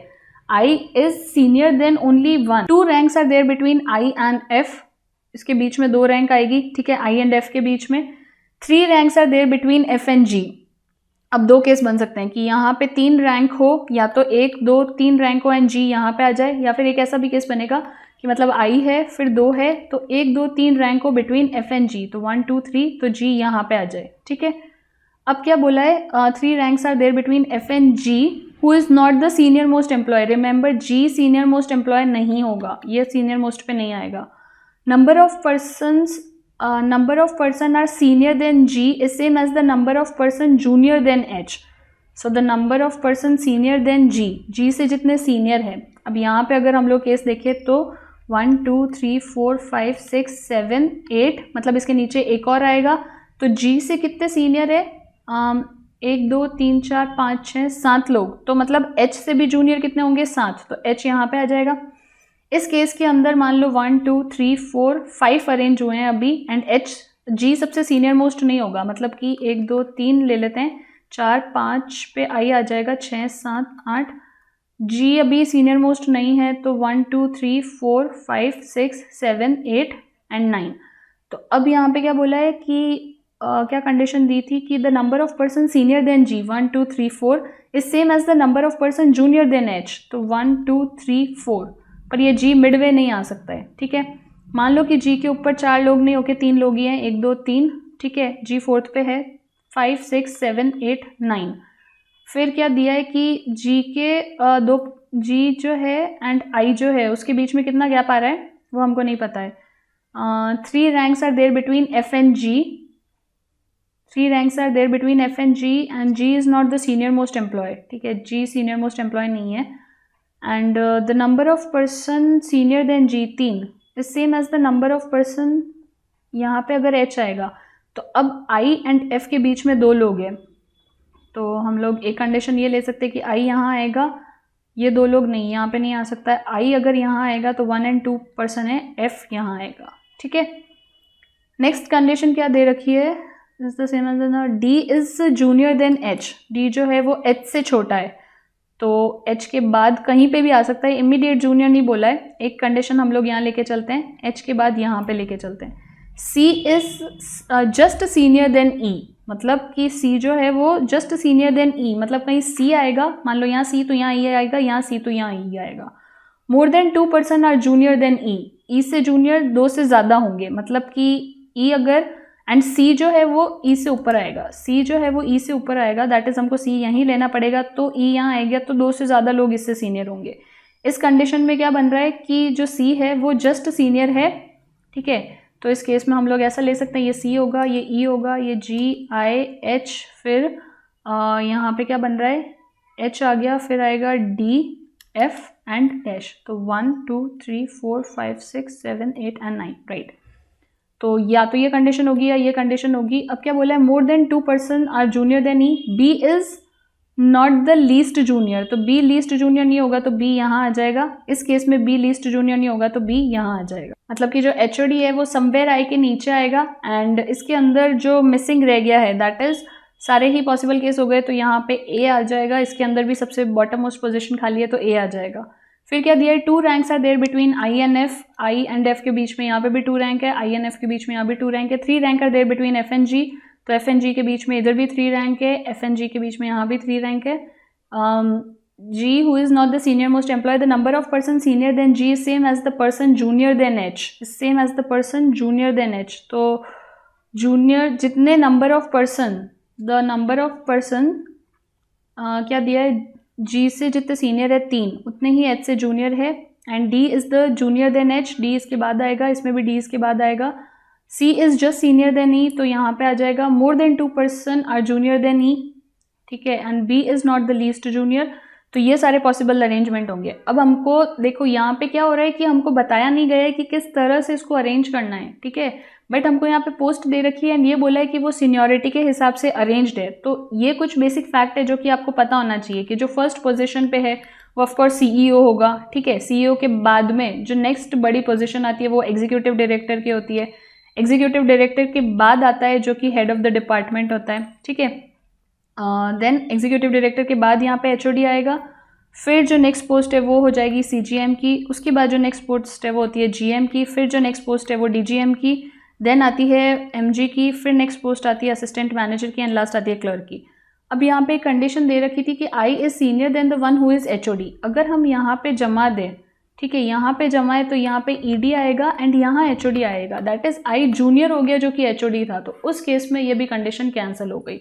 तो एक बहुत ही अच्छी आपको पजल दे रखी है जहाँ पे पहली बात तो आपको ये कंपनी के ऑर्डर्स पता होने चाहिए एंड दूसरी बात दो पॉसिबल केस थ्रू आउट चलते हैं। ये कब जाके एलिमिनेट होते हैं, जब ये कंडीशन, सिर्फ एक ही कंडीशन यहाँ पे दी रखी है कि आई जो है वो सीनियर है किससे, जो कि एचओडी है उससे। तो ये जो है आपका फाइनल डायग्राम बनेगा कि जो आई है वो चीफ एग्जीक्यूटिव ऑफिसर है, एच जो है वो एग्जीक्यूटिव डायरेक्टर है, उसके बाद जो डी है वो हेड ऑफ द डिपार्टमेंट है, फिर जो एफ है वो चीफ जनरल मैनेजर है, सी जो है वो यहाँ पे जनरल मैनेजर बनेगा, उसके बाद ई जो है वो डेप्यूटी जनरल मैनेजर की पोस्ट पाएगा, बी जो है वो मैनेजर की पोस्ट पाएगा, देन जी असिस्टेंट मैनेजर की पोस्ट पे एंड ए जो है वो क्लर्क पे।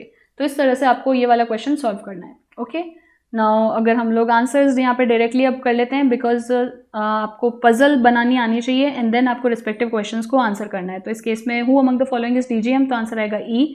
How many ranks are there between the rank of D and C, तो 1 रैंक आ जाएगी। Which of the following is the designation of I, तो आई का क्या डेसिग्नेशन है सबसे हाईएस्ट पोस्ट पे, that is CEO. And last है कि 4 of the following are alike in the certain way, तो इसमें से कौन सा ऑप्शन गलत है, तो ऑप्शन डी रॉन्ग है, एचओडी। नेक्स्ट क्वेश्चन इनइक्वालिटी में से दिया गया है, यहाँ पे पूछा है is X greater than B. तो देखो एक्स बी से ग्रेटर है या नहीं, इसको यहीं पे कंटिन्यू कर रहे हैं, v is equals to C. तो x is greater than c and जो c है वो यहाँ पे ग्रेटर है, c is greater than equal to b, so obviously x is greater than b, right होगा। फिर पूछा है f is greater equal to v, f is greater equal to d and d and v के बीच में opposite sign है, तो ये केस रॉन्ग हो जाएगा। तो इस केस में सही आंसर होगा ओनली द कंक्लूजन 1 फॉलो। फिर नेक्स्ट दे रखा है is d greater than q, d and q, is d greater than q, d is greater than equal to s and s is greater than equal to q, तो d is greater and equal दोनों को मिलाएंगे तो ये true होगा, that is इस case में answer होगा either the conclusion 1 and 2 follows. ठीक है, रिमेंबर यहाँ पे बोथ मत करके आना। बोथ कब आती है, बोथ की कंडीशन कब आती है, जब फर्स्ट भी इंडिविजुअली राइट होता है एंड 2 भी इंडिविजुअली राइट होता है। लेकिन जब दोनों को मिला के हमको एक सेंटेंस मिलता है जिसके अंदर subject predicate that is D Q and D Q common है एंड जो दोनों सिंबल हमको चाहिए वो मिलते हैं, तब आंसर आता है either 1 and 2 follows. And last question is I greater than H, इसको यहाँ पे कंटिन्यू कर देते हैं, ये है J H is equals to G is greater than V. अब पूछा है कि आई जो है वो एच से बड़ा है क्या, आई जो है वो जे टी यू वाई तक हमको दे रखा है के, आई जो है वो सिंस के से ग्रेटर है एंड के जो है वो स्मॉलर है किससे, एच से। यहाँ पे क्या दे रखा है, के स्मॉलर, तो ऑपोजिट साइन है तो नहीं कंपेयर कर सकते। फिर पूछा है एन जी से बड़ा है क्या, तो एन जो है वो v से बड़ा है since n is greater then v and v जो है वो स्मॉलर है g से, तो इसको भी नहीं कंपेयर कर सकते। तो इस केस में आंसर होगा neither the conclusion 1 nor 2 follows, दोनों ही गलत हो जाएंगे। ठीक है, सो ये सारे थे क्वेश्चंस जो कि आपके रीजनिंग में पूछे गए थे। इसके रीजनिंग के जो मिसलिनियस क्वेश्चंस है वो काफ़ी ईजी थे। Puzzle and sitting arrangement moderate से डिफिकल्ट में पूछी गई थी, सो मेक श्योर कि आप इसकी मैक्सिमम प्रैक्टिस करो। ठीक है, so this was all about the paper. Thank you for joining us and अगर आपको किसी भी क्वेश्चन में कोई भी डाउट आता है तो feel free to ask us on the chat section in our application. So this was all about today, stay tuned to our channel.